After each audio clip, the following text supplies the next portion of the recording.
भक्तजनों, आज हम आपके सामने दुर्गा सप्तशती पाठ नवरात्रों के उपलक्ष्य में मुख्य रूप से लाए हैं और दुर्गा सप्तशती का पाठ हमें नवरात्रों में करना चाहिए। मैं सूरज प्रजापति ग्राम निवार मंडी जसपुर जिला उधम सिंह नगर उत्तराखंड से हूँ। दुर्गा स्तुति द्वार पे पुकारो मैं अनहद बजाए बाजो दर्शन देऊं श्री मात अर्जी एक मेरी है। भक्तजन के तारण को निवास भूमि माही कियो पंडन दुखंडन को करी नहीं देरी है। कहारो बखानो मात भक्त दानु उबार दीने मेरी बेर श्रीमत भाई को अबेरी है। सेवक पे पेन बने नहीं मात सेवा तेरी कोई सेवा विनतारो श्री दुर्गे मात मेरी है। दुर्गा माता जी से प्रार्थना। सर्व मंगल मांगल्ये शिवे सर्वा साधिके शरण्ये त्र्यंबके गौरी नारायणी नमस्तुते। ब्रह्मा रूपे सदानंदे परमानंद स्वरूपिणो द्वितीय सिद्धि प्रत्यय देवी नारायणी नमस्तुते। शरणागत दीनार्थ परित्राणाय परायणे सर्वस्यातिहारिणी देवी नारायणी नमस्तुते। करुणा रूपिणी जगत जननी आनंद भय स्नेही माँ आपकी सदा जय हो। हे अम्बे, पंखहीन पक्षी और भूख से पीड़ित बच्चे जिस प्रकार अपनी माँ की राह देखते हैं, उसी प्रकार मैं आपकी दया की प्रतीक्षा कर रहा हूँ। हे अमृतमयी माँ, आप शीघ्र ही आकर मुझे दर्शन दें, मैं आपका रहस्य जान सकूं, ऐसी बुद्धि मुझे प्रदान करें। दुर्गे स्मृता हर्षि भीति मवेश अंतो स्वस्ते स्मृता मती मती शुभाम ददासी द्रद्युग्नम खभयारणी कात्वदन्या सर्पो सर्गो पकाराय करण्याय सदार्थ चिता। हे माता दुर्गे, आप स्मरण करने पर संसार के तमाम प्राणियों का भय लेती हैं और सांचित से चिंतन करने पर परम कल्याणमयी बुद्धि प्रदान करती हैं। दरिद्रता दुख और भय की हरने वाली आपके जैसी दूसरी और कोई नहीं है। आपका चिंतन सर्वथा उचित है। श्री दुर्गा जी के 108 नाम। ओम सती साध्वी भव्यता भवानी भवमोचनी आर्या दुर्गा जया आद्यात्नेता सूरधारणी पिनाकधारणी चित्रा चंद्रघंटा महातपा मन बुद्धि अहंकारा चित्रूपा चित्ती सर्वमंत्रमयी सत्ता सत्तानंद रूपिणी अनंता भावनी भव्या भाव्या अभव्या सदागति सांभवी वे देव माता चिंता तत्प्रिया सर्वविद्या दक्ष कन्या दक्ष यज्ञ विनाशिनी अपर्णा अनेक वर्णा पाटला पाटलावली पट्टांबर परिधानाय कलमंजी रंजनी अप्रमेय विक्रमा क्रूरा सुंदरी परशु सुंदरी मन दुर्गा मातंगी मातंग मुनि पूजिता ब्राह्मी माहेश्वरी ऐन्द्री कौमारी वैष्णवी चामुंडा बराई लक्ष्मी पुरुषाकृति बिमला उत्कर्षणी ज्ञान ज्ञाना क्रिया नित्या बुद्धित्वा बहुला बहुल प्रेमा सर्ववाहन वाहना निशुंभ शुंभ हरणी निशुंभ महिषासुरमर्दिनी मधु कैटभनी चमुंड मुंड विनाशिनी सर्वासुर विनाशा सर्व दानवाधातिनी सत्या सर्वधारणी अनेक सहस्ता अनेक सराणी कुमारी एक कन्या कैशोरी युक्ति यति अपेड़ा क्रोड़ा व्रतमाता बलप्रदा महोदरी मुक्तेश्वरी घोर रूपा महाबला अग्निबला रौद्र रूपी काल रात्रि तपस्विनी नारायणी भद्रकाली विष्णु माया जलोदरी शिवदूती कराली अनंता परमेश्वरी कात्यायनी सावित्री प्रत्यक्षा ब्रह्मवादिनी सर्व शास्त्रमयी। इस प्रकार दुर्गा देवी जी के 108 नाम पूर्ण हुए। नमश्च चंडिकाय नमः अत दुर्गा सप्तशती भाषा अत देव्या कवचम महर्षि मार्कंडी जी बोले, हे पितामह, संसार में जो गुप्त और जो मनुष्य की सब प्रकार से रक्षा करता हो और जो आपने किसी को आज तक बताया न हो वह कवच मुझे बताइए। श्री ब्रह्मा जी कहने लगे, अत्यंत गुप्त वह सब प्राणियों की भलाई करने वाला कवच मुझसे सुनो। प्रथम शैलपुत्री, दूसरी ब्रह्मचारिणी, तीसरी चंद्रघंटा, चौथी कुष्मांडा, पांचवी स्कंदमाता, छठी कात्यायनी, सातवीं कालरात्रि, आठवीं महागौरी और नवी सिद्धिदात्री। यह देवी की 9 मूर्तियां हैं और नवदुर्गा कहलाती हैं। आग में जलता हुआ, रण में शत्रु से घिरा हुआ, विषम संकट में फंसा हुआ मनुष्य यदि दुर्गा जी के नाम का स्मरण करे तो उसको भी कभी भी कोई हानि नहीं होती। रण में उसके लिए कुछ भी आपत्ति नहीं और न उसे किसी प्रकार का कोई दुख या डर ही होता है। हे देवी, जिसने श्रद्धा पूर्वक तुम्हारा स्मरण किया उसकी वृद्धि होती है और जो तुम्हारा चिंतन करते हैं उनकी तुम निसंदेह रक्षा करने वाली होती हो। चामुंडा प्रेत पर, बराई भैंसे पर, रुद्री हाथी पर, वैश्वरी गढ़ी पर अपना आसन जमाती है, महेश्वरी बैल पर, कुमारी मोर पर और हाथ में कमल लिए ब्रह्मा जी की विष्णु जी की प्रिया लक्ष्मी जी कमल के आसन पर विराजमान रहती हैं। बैल पर बैठी ईश्वरी देवी ने श्वेत रूप धारण कर रखा है और सब प्रकार के आभूषणों से विभूषित ब्राह्मी देवी हंस पर बैठती हैं। इस प्रकार सब प्रकार के योगों से युक्त अनेक प्रकार के रत्न धारण किए हुए भक्तों की रक्षा करने के लिए संपूर्ण देवियां रथ में बैठी तथा क्रोध में भरी हुई दिखाई देती हैं तथा चक्र, गदा, शक्ति, हल, मूसल, खेटक और तोमर, परशु तथा पास, भाला और त्रिशूल एवं उत्तम सारंग आदि शास्त्रों को दैत्यों के नाश के लिए और भक्तों की रक्षा के लिए, देवताओं के कल्याण के लिए धारण किए हुए हैं। हे महारुद्र, अत्यंत घोर पराक्रम, महान बल और महान उत्साह करने वाली देवी, तुमको मैं नमस्कार करता हूँ। हे देवी, तुम्हारा दर्शन दुर्लभ है, तुम शत्रुओं के भय को बढ़ाने वाली हो। हे जगदम्बिके, मेरी रक्षा करो। पूर्व दिशा में इंद्री मेरी रक्षा करें, अग्निकोण में अग्नि शक्ति, दक्षिण में बराई देवी, नैश्य कोण में खड़ग धारणी देवी मेरी रक्षा करें। वारुणी पश्चिम दिशा में, वायु कोण में मृगवाहिनी, उत्तर में कुमारी और ईशान में शूल धारणी देवी मेरी रक्षा करें। ब्रह्माणी ऊपर की ओर से और वैष्णवी नीचे की ओर से मेरी रक्षा करें। इस प्रकार सब पर बैठी चामुंडा देवी दसों दिशाओं में मेरी रक्षा करें। जय देवी आगे की ओर से, विजय देवी पीछे की ओर से और अजिता देवी बाई और अपराजिता देवी दाहिनी ओर से मेरी रक्षा करें। उद्योगी देवी शिखा की रक्षा करें। उमा देवी सिर में स्थित होकर मेरी रक्षा करें। इस प्रकार मस्तक में मालाधारी देवी रक्षा करें और यशस्विनी देवी मेरी बहु का संरक्षण करके बहु के मध्य भाग में देवता देवी ऋतुओं में यमगंटा देवी रक्षा करें। नेत्रों के मध्य में शंकरी देवी और द्वारवासिनी देवी कानों की रक्षा करें। कपोलों की कालिका देवी और कानों के मूल भाग की भगवती शाकरी रक्षा करें। सुगंधा देवी नासिका में और चर्चिका देवी ऊपर के होठ में, अमृत कला देवी नीचे के होठ में, सरस्वती देवी जीभ की रक्षा करें। कुमारी देवी दांतों की रक्षा, चंडिका देवी कंठ में प्रवेश करके मेरी रक्षा करें। चित्रघंटा देवी गले की घंटी की और महामाया देवी तालु की रक्षा करें। कामाक्षी देवी ठोड़ी की और सर्वमंगला देवी वाणी की रक्षा करें। भद्रकाली देवी गर्दन की और धनुषधारी देवी पीठ और मेरुदंड की रक्षा करें। कंठ के बाहरी भाग की नीलगर्भा और कंठ की नली और नलकुमरी देवी रक्षा करें। दोनों कंधों की खड़गनी और वज्रधारिणी देवी दोनों पांवों की रक्षा करें।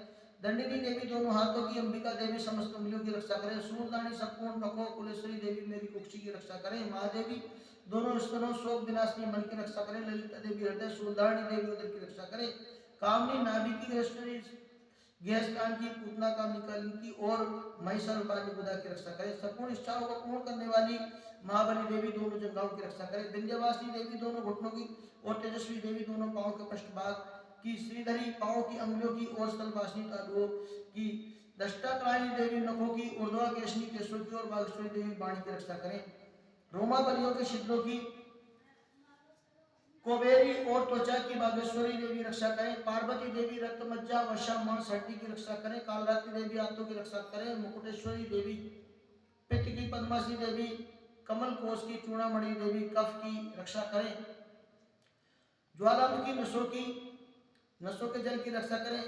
अभेदिनी देवी शरीर के सब जोड़ों की रक्षा करें। ब्रह्माणी वीर्य क्षत्रिय श्री छाया की और धर्मधारिणी अहंकार मन और बुद्धि की रक्षा करें। प्राण अपान समान उदान और बयान की वजस्ता देवी रक्षा करें। कल्याण स्वरूपा मेरे प्राणों की रक्षा करें। रस, रूप, गंध, शब्द और स्पर्श इन सब विषयों का अनुभव करते हुए समय योगिनी देवी मेरी रक्षा करें तथा मेरे सत्वगुण, रजोगुण, तमोगुण की रक्षा नारायणी देवी करें। आयु की रक्षा बराई देवी करें। वैष्णवी धर्म की रक्षा चक्रिणी देवी यश, कीर्ति, धन की देवी लक्ष्मी धन की, विद्या की रक्षा करें। इंद्राणी मेरे शरीर की रक्षा करें। हे चंडिके आप मेरे पशुओं की रक्षा करिए। माँ लक्ष्मी मेरे पुत्रों की रक्षा करें। भैरवी पत्नी की रक्षा करे। पथ की सुपथा रक्षा करे। मार्ग की क्षमाकारी देवी रक्षा करे। राजा के दरबार में माँ लक्ष्मी तथा सब ओर व्याप्त रहने वाली विजय देवी चारों ओर से मेरी रक्षा करें। जो स्थान रक्षा से रहित हो और कवच में रह गया हो उसका पापों का नाश करने वाली जयंती देवी रक्षा करें।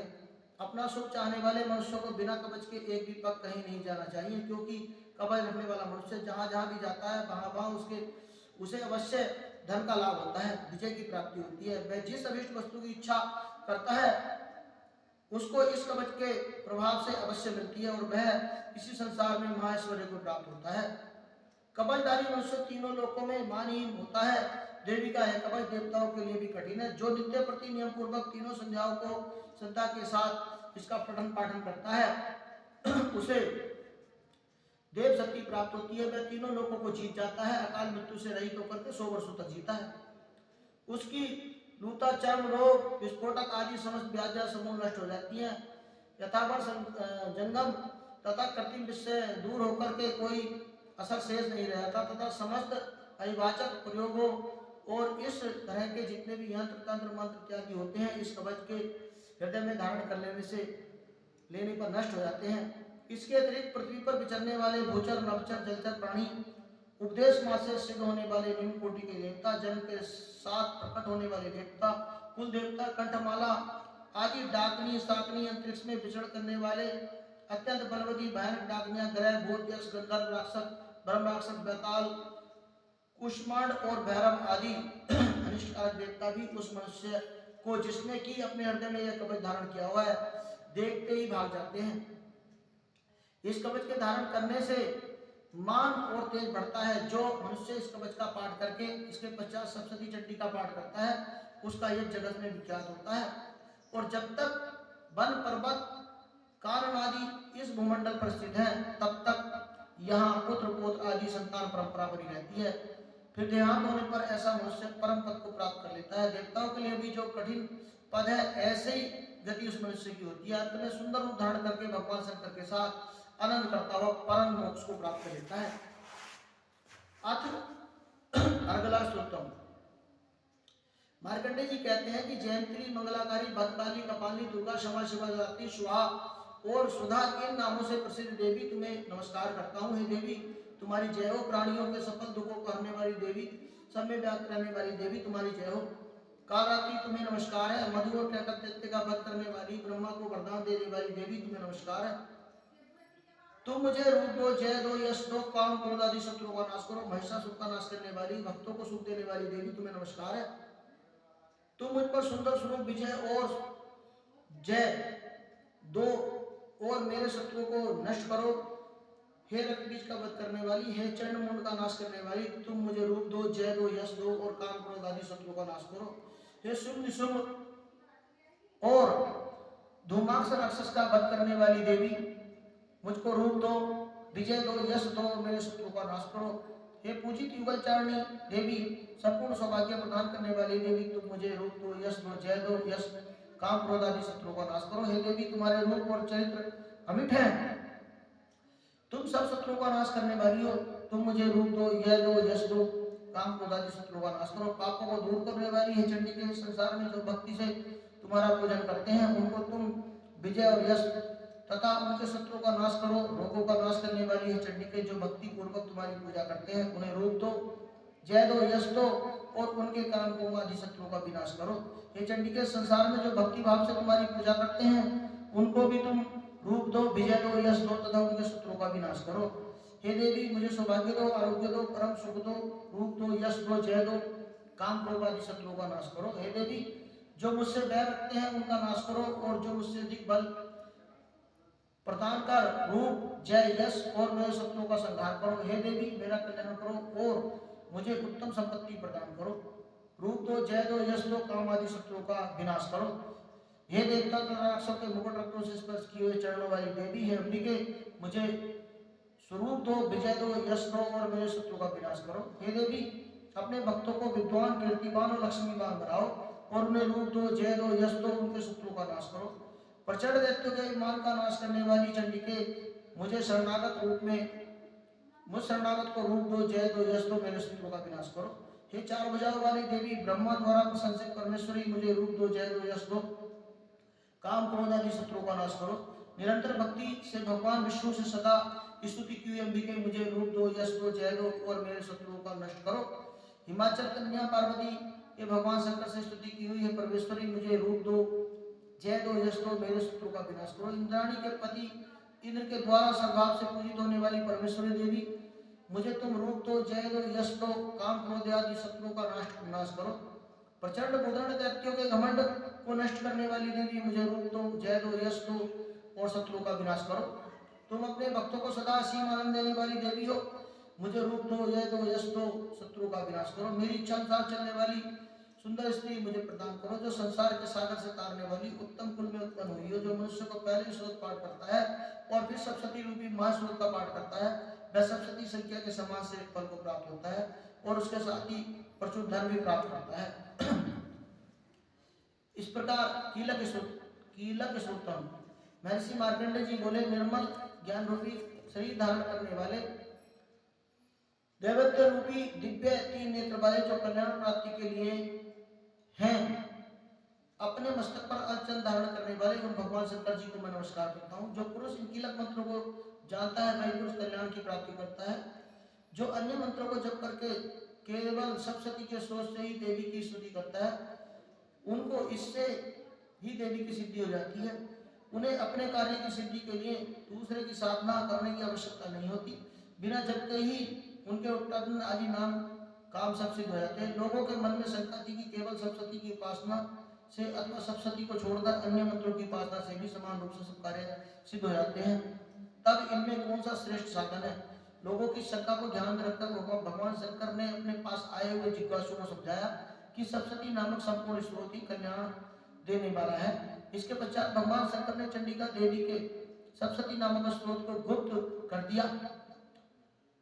अतः मनुष्य इसको बड़े पुण्य से प्राप्त करता है। जो मनुष्य कृष्ण पक्ष की 14 अथवा अष्टमी को एकाग्रचित होकर देवी को अपना सर्वस्व समर्पित कर देता है, फिर उसे प्रसाद के रूप में ग्रहण करता है, उस पर दुर्गा देवी प्रसन्न होती है, अन्यथा किसी पर प्रसन्न नहीं होती। इस प्रकार सिद्धि के प्रतिबंधक रूप में भगवान शंकर ने इस स्रोत को कील दिया है। जो पुरुष इस सप्तशती को निष्कीलित करके नित्य पाठ करता है वह सिद्ध हो जाता है, वही देवी का पार्षद होता है और वह गंधर्व होता है। सर्वत्र विचरते रहने पर भी उस मनुष्य को इस संसार में कहीं कोई डर नहीं होता, वह आप मृत्यु के वश में नहीं रहता और मरकर मोक्ष की प्राप्ति उसे हो जाती है। किंतु इस कीलक की विधि को जानकर ही सप्तशती का पाठ करना चाहिए। जो ऐसा नहीं करता वह नष्ट हो जाता है। कीलन और निष्कीलन संबंधी जानकारी के पश्चात यह स्रोत निर्दोष हो जाता है और विद्वान पुरुष इस निर्दोष स्रोत का पाठ आरंभ करते हैं। इसलिए जो कुछ सौभाग्य आदि दिखाई देता है वह सब इस पाठ की ही कृपा है। इसीलिए इस कल्याण में स्रोत का पाठ सदा करना चाहिए। इस स्रोत का सने सने पाठ करने से भी स्वयं फल की प्राप्ति होती है, इसलिए उच्च स्वर से ही इसका पाठ आरंभ करना चाहिए। जिस देवी के प्रसाद से ऐश्वर्य से सौभाग्य, आरोग्य, संपत्ति, शत्रु नाश तथा परम मोक्ष की प्राप्ति होती है, उस देवी की स्तुति मनुष्य को अवश्य करनी चाहिए। इस प्रकार कीलक स्रोत समाप्त हुआ। ओम नमः चंडिकाय नमः। अत दुर्गा सप्तशती भाषा पहला अध्याय प्रारंभ। महर्षि मार्कंडेय जी का राजा सुरत और समाधि को देवी की महिमा बताते हुए मधु कटक का बद प्रसंग सुनाना। महर्षि मार्कंडेय जी बोले, सूर्य के पुत्र सावर्णी जो 8वें मनु कहे जाते हैं की उत्पत्ति की कथा विस्तार पूर्वक कहता हूँ, सुनो। सावर्णी महामाया की कृपा से जिस प्रकार मंत्र के स्वामी हुए उनका प्रसंग भी सुनो। पहले स्वारोचित नामक मनवंतर में चैत्रवंशी सुरत नाम के एक राजा थे। सारी पृथ्वी पर उनका राज्य था। वह प्रजा को अपने और पुत्रों के समान मानते थे। तो भी किलो विध्वंसी राजा उनके शत्रु बन गए थे। दुष्टों को दंड देने वाले राजा सूरत की उनके साथ लड़ाई हुई और किलो विध्वंसियों की संख्या में कम होने पर राजा सूरत युद्ध में उनसे हार गए। तब वे अपने नगर में आए। केवल अपने देश का राज्य ही उनके पास रह गया था और वे उसी देश के राजा होकर राज्य करने लगे थे। किंतु उनके शत्रुओं ने उन पर वहां भी आक्रमण किया। राजा को बलहीन देखकर उनके दुष्ट मंत्रियों ने राजा की सेना और खजाना अपने अधिकार में कर लिया। राजा सूरत अपने राज्याधिकार को हारकर शिकार खेलने के बहाने घोड़े पर सवार होकर वहां से एक घने जंगल में चले गए।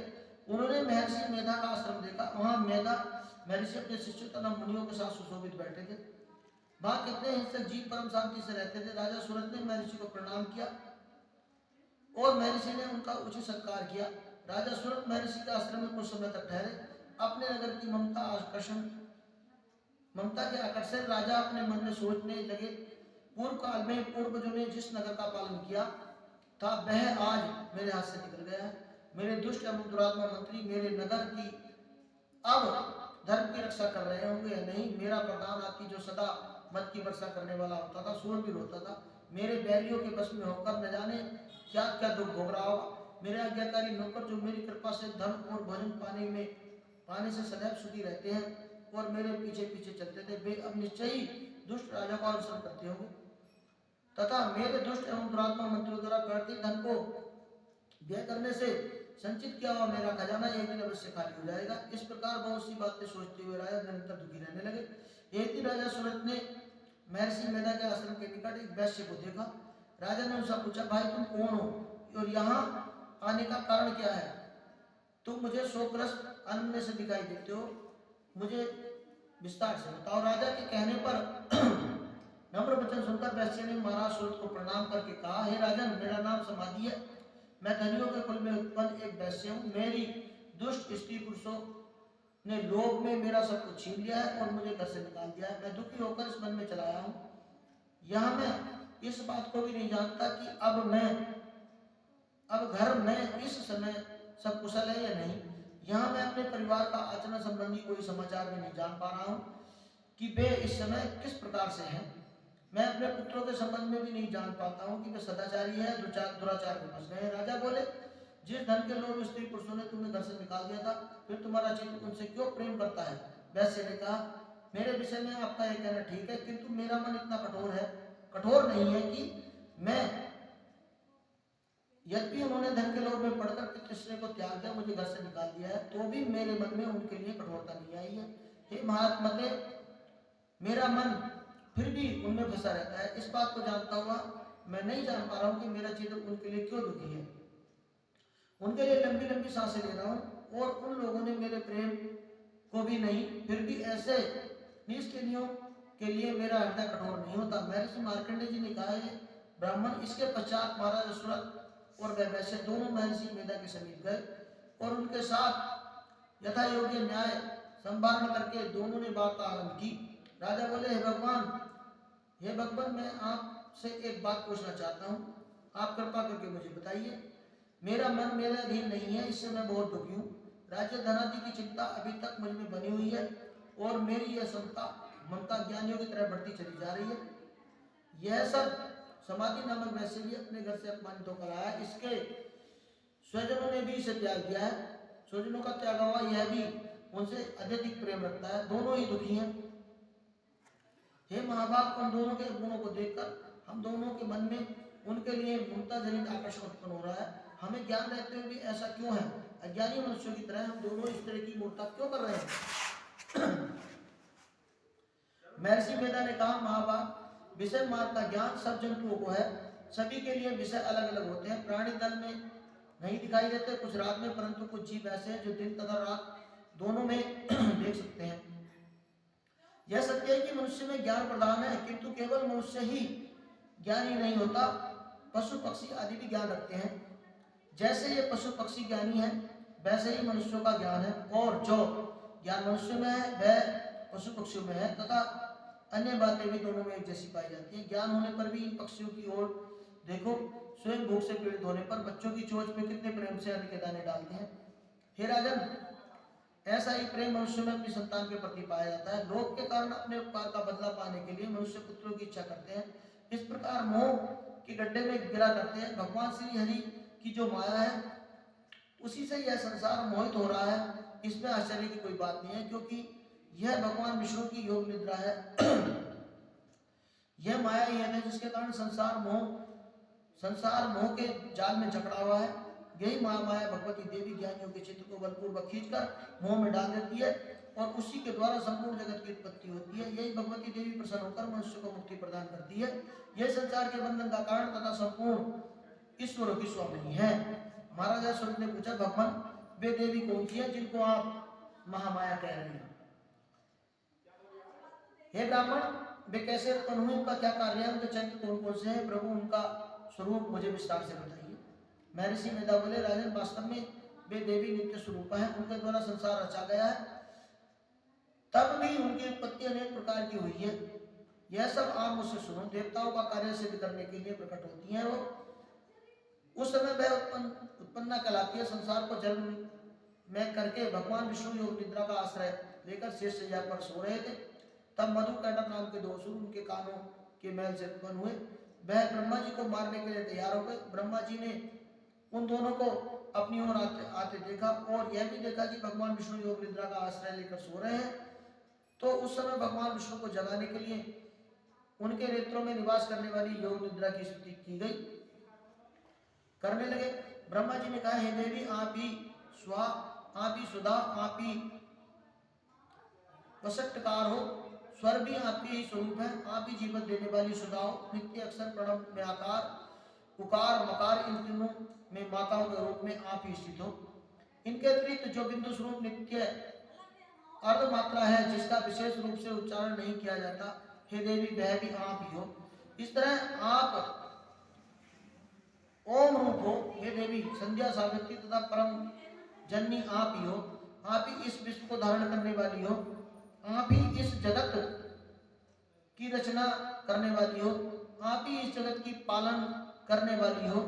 आप ही सत्य कल्प के सबका भक्षण करने वाली हो। हे देवी, इस जगत की उत्पत्ति के समय सृष्टि स्वरूपा होती हो, पालन काल में स्थिर रूपा और कल्प के अंत में संहार रूपा होकर के आप ही महाविद्या, महामाया, महामेधा, महाश्रुति, महारात्रि, मोरात्रि हो। हे ईश्वरी, और बोध स्वरूपा बुद्धि भी आप ही हो। खड़क धारणी, शूल धारणी, घोड़ सूपा, गदा, चक्र, शस्त्र, धनुष को धारण करने वाली आप ही हो।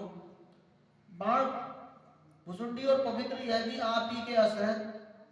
आप सौम्य और सौमत्र हो। यही नहीं बल्कि जितनी भी सुंदर सौम्य वस्तुएं संसार में है, उन सबसे बढ़कर आप ही हो। और अपर सबसे परे रहने वाली महेश्वरी आप ही हो। सब स्वरूप देवी, जो भी सत असत पदार्थ हैं उनमें शक्ति है, वह आप ही हो। ऐसी अवस्था में भला आपकी स्तुति कौन कर सकता है? इस संसार की सृष्टि, पालन और संहार करने वाली जो भगवान है, उनको भी आपने निद्रा के वशीभूत कर दिया है, तो फिर आपकी स्तुति कौन कर सकता है?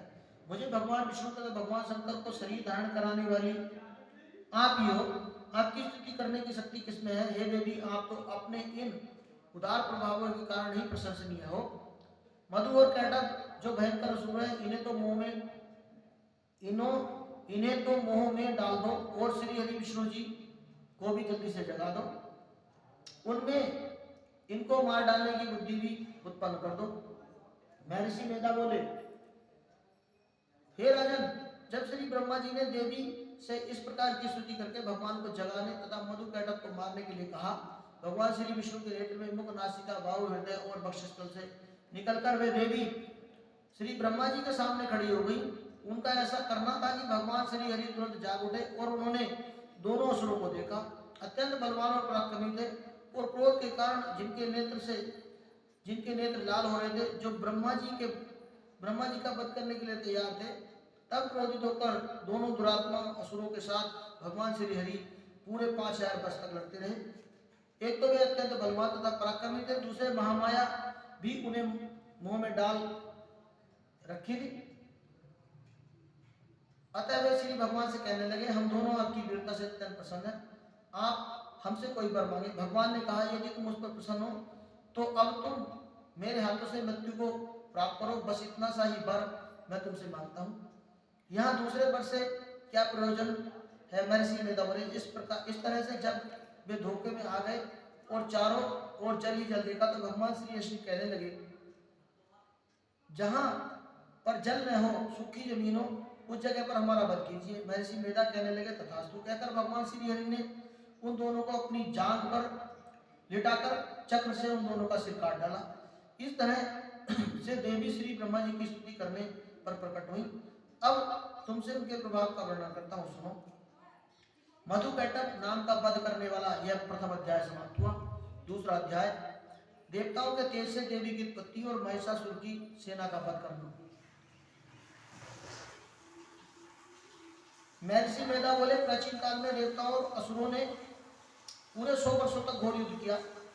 उनमें असुरों का स्वयं महिषासुर था और देवराज इंद्र देवताओं के नायक थे। उस युद्ध में देवताओं की सेना परास्त हो गई थी। इस प्रकार संपूर्ण देवताओं को जीतकर महिषासुर इंद्र बन बैठा था। युद्ध के पश्चात हारे हुए देवता प्रजापति श्री ब्रह्मा जी को साथ लेकर उस स्थान पर पहुंच गया जहां भगवान शंकर विराजमान थे। देवताओं ने अपनी हार का सारा वृतांत भगवान श्री हरि विष्णु जी और शंकर जी को क्या सुनाया। कहने लगे, प्रभु, महिषासुर सूर्य, चंद्र, अग्नि, वायु, इंद्र, चंद्रमा, यम, वरुण, अन्य देवताओं में सब अधिकार छीनकर सबका अधिष्ठाता स्वयं बन बैठा है। उसने समस्त देवताओं को स्वर्ग से निकाल दिया है। अब वे मनुष्य की तरह पृथ्वी पर विचर रहे हैं। दैत्यों की सारी करतूतें हमने आपको कहकर सुना दी और हम आपकी शरण में इसलिए आए हैं कि आप उनके वध का कोई उपाय सोचें।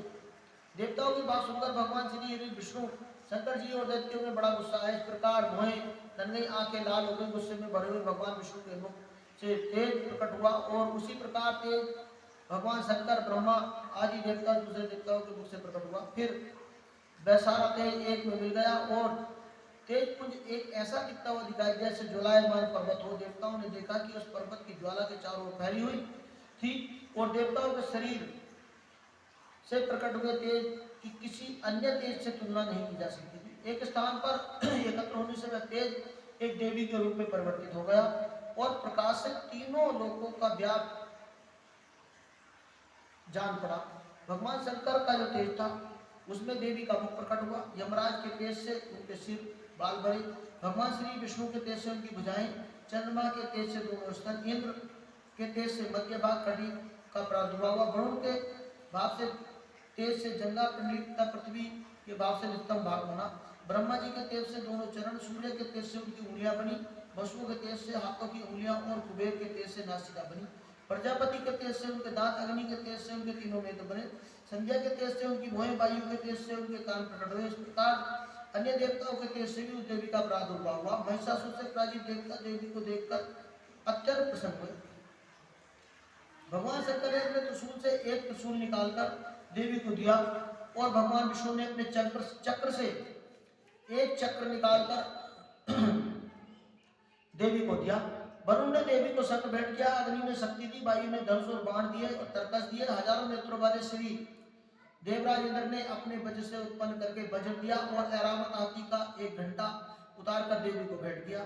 यमराज ने उन्हें काल दंड से एक दंड दिया, वरुण ने उन्हें पास दिया, प्रजापति ने स्फटिक की माला दी और ब्रह्मा जी ने उन्हें कमंडल दिया। सूर्य ने देवी के समस्त रोमकूप में अपनी किरणों का तेज भर दिया। काल ने उन्हें चमकती हुई तलवार और ढाल दी। शीर सागर में उज्ज्वलन हार और दिव्य वस्त्र भेंट किए। इसके साथ ही उसने दिव्य चूड़ामणि, दो कुंडल, कड़े, उज्ज्वल अर्चन, बाहों के लिए बाजूबंद, चरणों के लिए नुपुर, गले के लिए सुंदर हंसली और अंगुलियों के लिए रत्नों की बनी हुई अंगुष्ठियां भी उन्हें दी। विश्वकर्मा ने उन्हें फरसा दिया। उनके साथ ही कई प्रकार के अस्त्र शस्त्र और अवैध कवच दिए गए। इसके अतिरिक्त कभी न मुरझाने वाले सुंदर कमलों की मालाएं भेंट की गई। समुद्र ने सुंदर कमल और फूल भेंट किए। हिमालय ने सवारी के लिए सिंह और तरह तरह के रत्न देवी को दिए।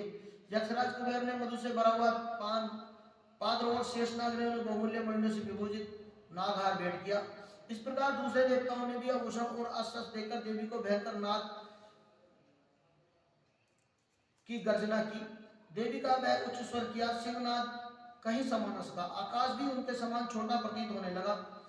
उससे बड़े होकर जो प्रतिध्वनि हुई, जिससे समस्त विश्व में हलचल मच गई और समुद्र कांप उठे, पृथ्वी डोलने लगी, सारे पर्वत हिलने लगे। देवताओं ने उस समय प्रसन्न होकर सिंह वाहिनी जगत में देवी से कहा, है देवी आपकी जय हो। इसके साथ महर्षि ने भक्ति भाव से विनम्र होकर उनकी स्तुति की। संपूर्ण लोग को भयभीत देखकर दैत्यगण अपनी सेनाओं को साथ लेकर हथियार आदि सजाकर उठ खड़े हुए। महिषासुर के क्रोध की कोई सीमा नहीं थी। उन्होंने क्रोध में भरकर कहा, यह सब क्या उत्पात है। फिर वह अपनी सेना के साथ उसकी ओर दौड़ा, जिस ओर से भयंकर नाद शोर सुनाई दे रहा था। आगे पहुंचकर उसने देवी को देखा, जो अपनी प्रभा से तीनों लोगों को प्रकाशित कर रही थी। उनके चरणों का भार से पृथ्वी दबी जा रही थी। माथे पर मुकुट से आकाश की एक रेखा सी बन रही थी। उनके धनुष की टंकार से पाताल लोग क्षुब्ध हो रहे थे। देवी अपनी सहस्त्र भुजाओं से संपूर्ण दिशाओं में फैलाई खड़ी थी। इसके विपरीत उनका दैत्यों के साथ युद्ध छिड़ गया और कई प्रकार के अस्त्र शस्त्र से सब प्रकार की सब दिशाएं उसे उद्भासित होने लगी। महिषासुर की सेना का सेनापति जिशु नाम का एक असुर था। वह आगे बढ़ा और देवी के साथ युद्ध करने लगा। दूसरे दैत्यों की चतुरंगड़ी सेना को साथ लेकर चावर भी लड़ने लगे और 60,000 महारथियों के साथ लेकर उद्रम नामक महादैत्य युद्ध करने लगा। महानु नामक असुर का 1 करोड़ राक्षसों के साथ लेकर अशिलोमा नामक असुर 5 करोड़ सैनिकों को साथ लेकर युद्ध करने लगा। भास्कर नामक असुर 60,000 असुरों के साथ युद्ध में आ डटा। परिवारिक नामक राक्षस हाथी सवार घुड़सवारों ने अनेक प्रकार के दलों को एक साथ 1 करोड़ रथ सेना में लेकर युद्ध करने लगा। पिडाल नामक असुरों ने 5 अरब हाथियों सहित लड़ने की तैयारी की। इनके अतिरिक्त हजारों असुर हाथी घोड़ा और सवार स्वयं महिषासुर करोड़ों रथों हाथियों और घोड़ों सहित वहां आकर देवी के साथ लड़ने लगा। सभी असुर तोमर बिंदीपाल शक्ति मुसल खड़गों परसों पट्टिसों के साथ रणभूमि में देवी के साथ युद्ध करने लग गए। कई दैत्यों पटविष फेंकने लगे और कई अन्य शस्त्रादि इसके 50 शक्ति सब दैत्य अपनी अपनी तलवारें हाथ में लेकर देवी की ओर दौड़ने लगे। उन्हें मार डालने का प्रयास करने लगे, मगर देवी ने क्रोध में भरकर खेल ही खेल में उन सब के अस्त्रों को काट डाला। ऋषियों और देवताओं ने देवी की स्तुति आरंभ कर दी। भगवती असुरों के शरीर पर अस्त्रों की वर्षा करती रही। देवी का वाहन भी क्रोध में भरकर दैत्य सेना पर इस प्रकार विचरने लगा, जैसे मन में दावानल फैल रहा हो। युद्ध करती हुई देवी ने क्रोध से भरकर श्वास छोड़े, तुरंत ही सैकड़ों हजारों लोगों के रूप में परिवर्तित हो गए। फरसे बिंदीबाल खड़ग इत्यादि अस्त्रों के साथ युद्ध करने लगे। देवी की शक्ति बढ़े हुए देखकर दैत्यों का नाश करते हुए शंख ढोल मृदंग आदि बजा रहे थे। तदंतर में देवी ने त्रिशूल गदा शक्ति कटक आदि सैकड़ों असुरों को मार डाला। कितनों के घंटे की भयानक आवाज से यमलोक पहुंचा दिया। कितनों को असुरों को उन्हें पास में बांधकर पृथ्वी पर घसीटा। कितनों को अपनी तलवार के द्वारा टुकड़े करके कितनों की गदा की चोट से धरती पर सुला दिया। दैत्य असुर कई दैत्य मिश्रण की मार से घायल होकर रक्तबंधन में ढेर हो गई। कितनों की बाण वर्षा से कमर टूट गई। देवताओं को पीड़ा देने वाले दैत्य फट कट कट कर मरने लगे। कितनों की आवाजें, कितनों की बाहें अलग हो गई, कितनों की गर्दनें कट गई, कितने दैत्यों के सिर कट गए, भूमि पर उलट गए और कितनों के सिर में पैरों के कटने से भूमि से उठ खड़े हुए शस्त्र हाथ में लेकर देवी से लड़ने लगे। कई भूमि में बाजू की ध्वनि करके नाच रहे थे। असुरों के पास जिनके सिर कट चुके थे बिना सिर के धड़ से अलग होकर शस्त्र हाथ में लिए लड़ रहे थे। दैत्यों में रह रहकर ठहरो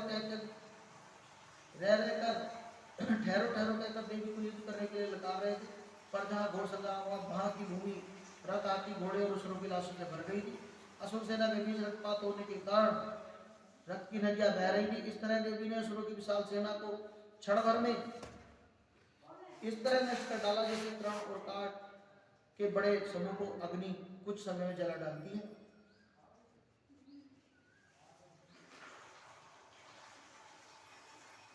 असुरों के शरीर से मानो उनके प्राणों में देवी के गणों ने दैत्यों के साथ भयंकर विज्ञान देवताओं से प्रसन्न होकर के उन पर पुष्प की वर्षा की। इस प्रकार महिषासुर वध की सेना का वध नामक दूसरा अध्याय समाप्त हुआ। तीसरा अध्याय सेनापतियों सहित महिषासुर का वध। महर्षि मेघना ने कहा, महिषासुर की सेना नष्ट होती देखकर उस सेना का सेनापति चिच्चुक क्रोध में भरकर देवी के मध्य युद्ध करने के लिए आगे बढ़ा। वह देवी को इस प्रकार बाणों की वर्षा करने लगा, मानो सुमेरु पर्वत पानी की धार बरसा रहा हो।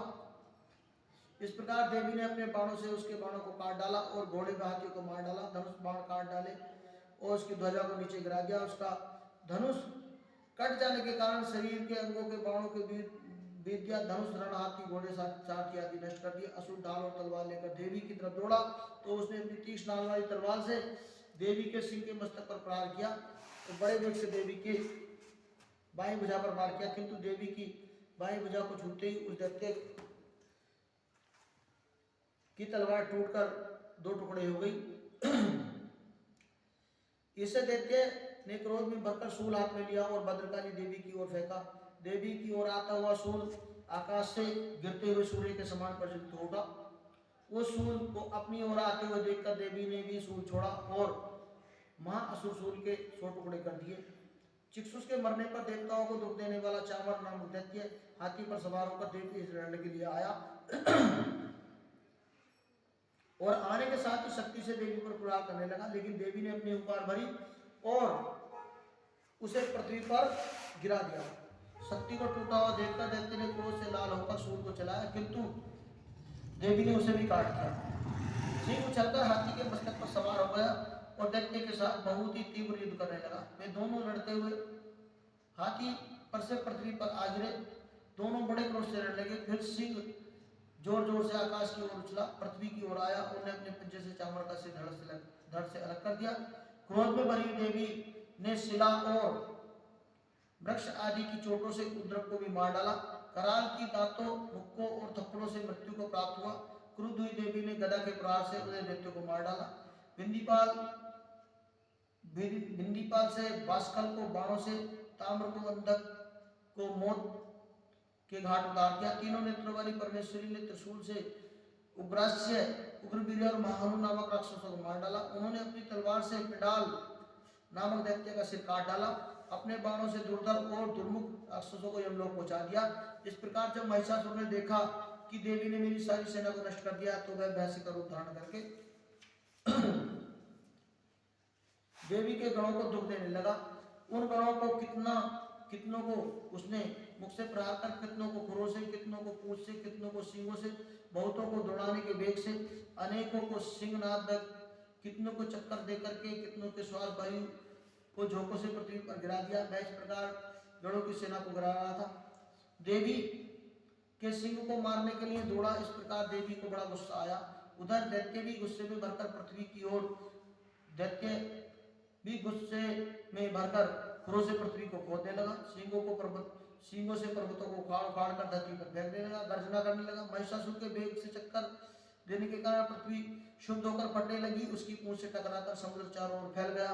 हिलते सींगों के आघात से मेघ खंड खंड हो गए और श्वास में आकाश उड़ते पर्वत फटने लगे। इस तरह क्रोध से भरे हुए राक्षस को देखकर चंडिका को भी क्रोध आ गया और उसको मारने के लिए क्रोध में भराई देवी ने पास फेंक कर दैत्य को बांध लिया और उसने बंध जाने पर दैत्य का रूप त्याग दिया और सिंह का रूप धारण कर लिया।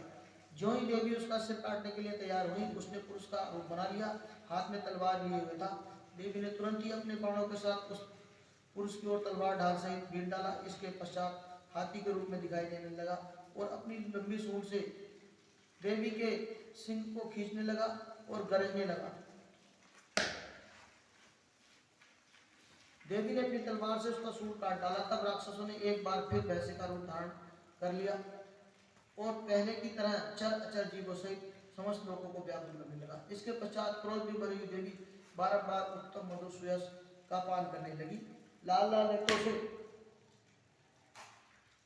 हंसने लगी। उधर बल मद क्रोध और दैत्य भी गरजने लगा, अपने सींगों से देवी पर पर्वतों को फेंकने लगा। देवी अपने बाणों से फेंकते हुए पर्वतों को चूर चूर कर देती और मूर्ख, जब तक मैं मधुपान कर रही हूं तब तक तू गर्जना कर ले, इसके पश्चात मेरे हाथों से तेरी मृत्यु हो जाना लगभग तय है। महर्षि मेधा ने कहा। ऐसा कहकर देवी उछलकर उस दैत्य पर जा चढ़ी और उसके अपने पैरों से दबाकर शूल उसके गले पर आघात करके देवी के पैर से दबने पर दैत्य अपने दूसरे रूप से अपने मुख से बाहर होने लगा। वह आधा ही बाहर निकला था कि देवी ने अपने प्रभाव से उसे रोक लिया और तब आधा निकला हुआ ही युद्ध करने लगा तो देवी ने अपनी तलवार से उसका सिर काट दिया। इस पश्चात सारी राक्षस सेना हाहाकार करती हुई वहां से भाग खड़ी हुई।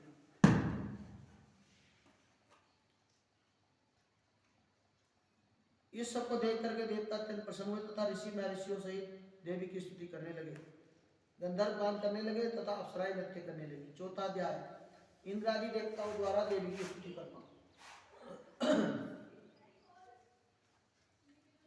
महर्षि मेधा बोले, हे देवी, जब पराक्रमी दुरात्मा महिषासुर को मार गिराया और असुरों की सेना को मार दिया, तब इंद्र आदि समस्त देवता अपने सिर तथा शरीर को झुकाकर भगवती की स्तुति करने लगे। जिस देवी ने अपनी शक्ति से यह जगत व्याप्त किया और संपूर्ण देवताओं तथा महर्षियों की पूजनीय है, उन अंबिका को भक्ति भाव से नमस्कार करते हैं। वे सबका कल्याण करें तथा जिस अतुल प्रभाव को बल को वर्णन करके भगवान विष्णु और ब्रह्मा जी भी नहीं कर सकते, वही चंडिका देवी इस संपूर्ण जगत का पालन करे और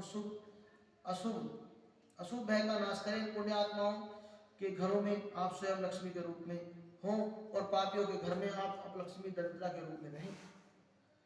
सुदंतकरण करने वाले मनुष्यों में श्रद्धा के रूप में, सतकुल में उत्पन्न होने वालों के लिए आप लज्जा के रूप में उनके घरों में निवास करती हो। हम कुछ दुर्गा भगवती को नमस्कार करते हैं। हे देवी, इस विश्व का पालन करो। हे देवी, हम सब आपके चरित्रों का किस प्रकार वर्णन कर सकते हैं। असुरों का नाश करने वाली भारी पराक्रम समस्त देवी देवताओं को विषय को अपने पवित्र चरित्र आपके पवित्र चरित्र हैं, उनको हम किस प्रकार वर्णन करें। हे देवी, त्रिगुणात्मिका होने पर भी आप संपूर्ण जगत की उत्पत्ति का कारण हो। हे देवी, भगवान विष्णु शंकर आदि सभी देवता भी आपका पार नहीं पा सकते। सबका आश्रय हो, संपूर्ण जगत आपका स्वरूप है, क्योंकि आप सबकी आदि भूत प्रकृति हो। हे देवी, आपके जिस नाम के उच्चारण से संपूर्ण यज्ञों में सब देवता आदि से होकर के लाभ प्राप्त करते हैं, वह स्वाहा आप ही हो। इसके अतिरिक्त आप पितरों की तृप्ति का कारण हो, इसलिए सब आपको स्वधा कहते हैं। हे देवी, वह विद्या जो मोक्ष देने वाली हो, जो अत्यंत महाज्ञान स्वरूप हो, तत्वों के स्वरूप को बस करने वाले, संपूर्ण दोषों को दूर करने वाले, मोक्ष की इच्छा रखने वाले मुनिजन जिस विद्या का अभ्यास करते हैं, वह आप ही हो। आप वाणी रूप और दोष रहित ऋग्वेद तथा यजुर्वेद के उद्गीत और सुंदर पदों को पाठ करने वाले सेनवेद के आश्रय प्रदाता भी हो। आप भगवती हो। इस विश्व की उत्पत्ति एवं पालन के लिए आप वार्ता, खेती तथा आजीविका के रूप में प्रकट हुई हो। आप संपूर्ण संसार की पीड़ा हरने वाली हो। हे देवी, जिस सारे शास्त्र को जाना जाता है, वह मेधा शक्ति आप ही हो। आप दुर्गम भवसागर से पार कराने वाली नौका भी आप ही हो। लक्ष्मी स्वरूप, विष्णु स्वरूप, भगवान के हृदय में निवास करने वाली, भगवान महादेव द्वारा सम्मानित गौरी देवी आप ही हो। मंद मुस्कान करने वाली, निर्मल पूर्णचंद्र बिंब के समान उत्तम स्वर्ण मनोहर कांति कमनीय आपके मुख को देखकर महिषासुर क्रोध में भर गया। वह बड़े आश्चर्य की बात है। हे देवी, आपका यह मुख जब क्रोध से भर गया, उदय काल के चंद्रमा के पश्चात उदय काल के चंद्रमा की भांति लाल हो गया और तनी भोग के कारण विकराल रूप में हो गया। उसे देखकर महिषासुर के शीघ्र प्राण निकल गए। यह बड़े आश्चर्य की बात है। आपके कुपित मुख के दर्शन करके भला कौन जीवित रह सकता है। हे देवी, आप हमारे कल्याण के लिए प्रसन्न हो जाओ। इस प्रकार प्रसन्न होने से इस जगत का अभ्युदय होगा, और जब आप क्रुद्ध होती हो तो कितने ही कुलों का सर्वनाश हो जाता है। यह हमने अभी अभी जाना है, जब आपने महिषासुर की बहुत बड़ी सेना को देखते ही देखते मार दिया। हे देवी, आप अभ्युदय देने वाली हो। आप जिस प्रकार प्रसन्न हो जाती हो, वही देश में सम्मानित हो जाते होते हैं। उनके धन यश की वृद्धि होती है, उनका कर्म शिथिल नहीं होता, उनके यहाँ पर अधिक पुत्रियां नौकर होते हैं। हे देवी, आपकी कृपा से ही धर्मात्मा पुरुष प्रतिदिन सर्वदा पूर्वक यज्ञ करता है और धर्मानुकूल आचरण करता है और उसके प्रभाव से स्वर्ग लोक में जाता है, क्योंकि आप तीनों लोगों को में मनवांछित फल देने वाली हो। हे दुर्गे, आपका स्मरण करने से समस्त जीवों के भय नष्ट हो जाते हैं। स्थिति द्वारा निश्चिंतन करने पर अत्यंत मंगल करने वाली बुद्धि देती हो। हे दरिद्र दुख नाशनी देवी, आपके सिवा दूसरा कौन है जो आपके चित्त तक दूसरे उपकार में लगा रहता है। हे देवी, आप शत्रुओं को इसलिए मारती हो कि उनके मारने से दूसरों को सुख मिलता है। वे चाहे नरक में जाने के लिए चिरकाल तक पाप करते हो या आपके साथ युद्ध करके सीधे स्वर्ग में जाएं, इसलिए आप उनका वध करती हो। हे देवी, क्या आप दृष्टिपात मात्र से समस्त असुरों को बस नहीं कर सकती? अवश्य ही कर सकती हो, किंतु आपका शत्रु के आपको किंतु आपका शत्रुओं को शस्त्रों के अनुसार मारना, शस्त्रों के द्वारा मारकर स्वर्ग जाए, इस तरह देवी उन शत्रुओं की प्रति भी आपका विचार उत्तम है। हे देवी, आपके द्वारा उग्र खड्ग की चमक से, त्रिशूल की नोक से, कांति की किरणों से असुरों की आंखें फूट नहीं गई, जिनके कारण उनका कारण यह था कि वे किरण से शोभायमान आपके चंद्रमा के समान आनंद प्रदान करने वाले सुंदर मुख को देख रहे थे। हे देवी, आपका शील दुष्ट व्यक्तियों के लिए दुर्व्यवहार को दूर करने वाला है। आपका रूप ऐसा है जो न कभी चिंतन में आ सकता है और न दूसरों से कभी इसकी तुलना ही की जा सकती है। आपका बल व पराक्रम शत्रुओं का नाश करने वाला है। इस तरह आप के शत्रुओं पर भी दया प्रकट की है। आपने शत्रु, हे देवी, आपके बल की किसके साथ बराबरी की जा सकती है? शत्रुओं को भी भय देने वाला, इस संसार में सुंदर रूप में और तीनों लोकों में ऐसा कौन है जो आपको आप में ही देखने में आई है? हे माता, युद्ध भूमि में शत्रुओं को मारकर आपने उन्हें स्वर्ग लोक पहुंचाया। इस तरह तीनों लोकों में आपकी रक्षा, तीनों लोकों की आपने रक्षा की है। उन उन्मत्त असुरों से जो हमें भय था, उसको भी आपने दूर किया। आपको हमारा बारंबार नमस्कार है। देवी, आप सूत तथा खड़ग से हमारी रक्षा करें, घंटे की ध्वनि और धनुष के टंकार से हमारी रक्षा करें। हे चंडिके, अपने सूर्य को घुमाकर पूर्व, पश्चिम, उत्तर तथा दक्षिण दिशा में हमारी रक्षा करें। तीनों लोकों में जो आपके सौम्य रूप हैं, उग्र स्वरूप हैं, उन सभी रूपों में हमारी रक्षा करें। इस प्रकार पृथ्वी की रक्षा करें। हेम के आपके कर पल्लवों में जो खड्ग, त्रिशूल और गदा आदि शस्त्रोपकार हैं, उनसे हमारी रक्षा करें। महर्षि बोले, इस प्रकार जब सब देवताओं ने जगत माता भगवती की स्तुति की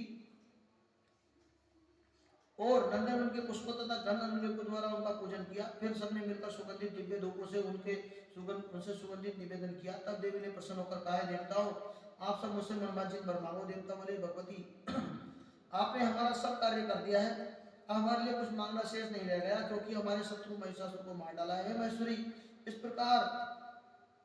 इस पर भी यदि हमें कोई वर देना चाहते हैं तो बस इतना ही वर दीजिए कि जब जब हम आपका स्मरण करें तब तब आप हमारी विपत्तियों को हराने के लिए हमें दर्शन दिया करें। हे अंबिके, जो कोई आपकी स्तुति करे तथा आपका चित्त संबंधी से के साथ ध्यान करे, उस स्त्री को धन आदि की संपत्ति को बढ़ाएं तथा सदा उस पर प्रसन्न रहे। महर्षि बोले, हे राजन, देवताओं ने जब सब जगत के लिए तथा अपने लिए सही प्रकार से देवी को प्रसन्न कर लिया, तब तास्तु कहकर देवी अंतर ध्यान हो गई। हे भूप, जिस प्रकार तीनों लोकों में ही चाहने वाली देवी भगवती देवताओं के शरीर से उत्पन्न हुई थी, वह सारा वृत्तांत मैंने आपसे सुना दिया। इसके पश्चात दुष्ट असुरों तथा शुंभ निशुंभ का वध करने के लिए, सब लोगों की रक्षा करने के लिए जिस प्रकार गौरी देवी के शरीर से उत्पन्न हुई, वह सारा वृत्तांत मैं यथावत वर्णन करता हूँ, उसे ध्यान से सुनो। इति इंद्रस्तुति नामक चौथा अध्याय समाप्त। पांचवा अध्याय इंद्रादि देवताओं के तेज से देवी की उत्पत्ति और महिषासुर की सेना का वध। पांचवा अध्याय प्रारंभ। महर्षि मेधा ने कहा, पूर्व काल में शुंभ निशुंभ नामक दो असुरों ने अपने बल और मत से इंद्र का त्रिलोक राज्य और यज्ञ को छीन लिया था। वे दोनों इस प्रकार सूर्य, चंद्रमा, धर्मराज, वरुण आदि अधिकार छीनकर स्वयं ही उनका उपयोग करने लगे थे। वायु अग्नि का कार्य भी वही करने लगे थे। इसके पश्चात उन्होंने जिन देवताओं का राज्य छीना था, उनको अपने अपने स्थान से निकाल दिया था। इस प्रकार अधिकार से छीने हुए देवताओं द्वारा निकाले जाने पर देवता अपराजिता देवी की शरण में देवी का स्मरण करने लगे और कहने लगे, देवी ने हमको वर दिया था, मैं तुम्हारी संपूर्ण विपत्तियों को नष्ट करके रक्षा करूंगी। ऐसा विचार कर सब देवता हिमालय पर चले गए और भगवती विष्णु माया की स्तुति करने लगे। देवता ने कहा, देवी को हमारा नमस्कार हो। महादेवी शिवा को नमस्कार करते हुए, प्रकृति और भद्रा को नमस्कार करते हुए, हम लोग धात्री, नित्या, गौरी को नमस्कार करते हैं। ज्योतिमयी चंद्ररूपिणी का सुख स्वरूप देने वाली निरंतर नमस्कार करते हैं। शरणागत को का कल्याण करने वाली रिद्धि और सिद्धि रूपी देवी को हम बार बार नमस्कार करते हैं। नैश्वर्या देवी, राजाओं की लक्ष्मी तथा सर्वाणी को नमस्कार है। दुर्गा को दुर्गम कष्टों से पार करने वाली, दुर्गा को सारा समस्त लोग, सारभूता, सर्वकल्याणी, ख्याति, कृष्णा और धूम्र देवी को सदैव नमस्कार है। अत्यंत सौम्य और अत्यंत रोध रूप को हम नमस्कार करते हैं, उन्हें हमारा बार बार प्रणाम है। जगत की आधारभूत देवी कति को बार बार नमस्कार है। जिस देवी को प्राणी मात विष्णु माया कहते हैं उनको नमस्कार है। उनको नमस्कार है जो देवी संपूर्ण प्राणियों में चेतना कहलाती हैं। उनको नमस्कार है जो देवी संपूर्ण प्राणियों में बुद्धि रूप में स्थित है।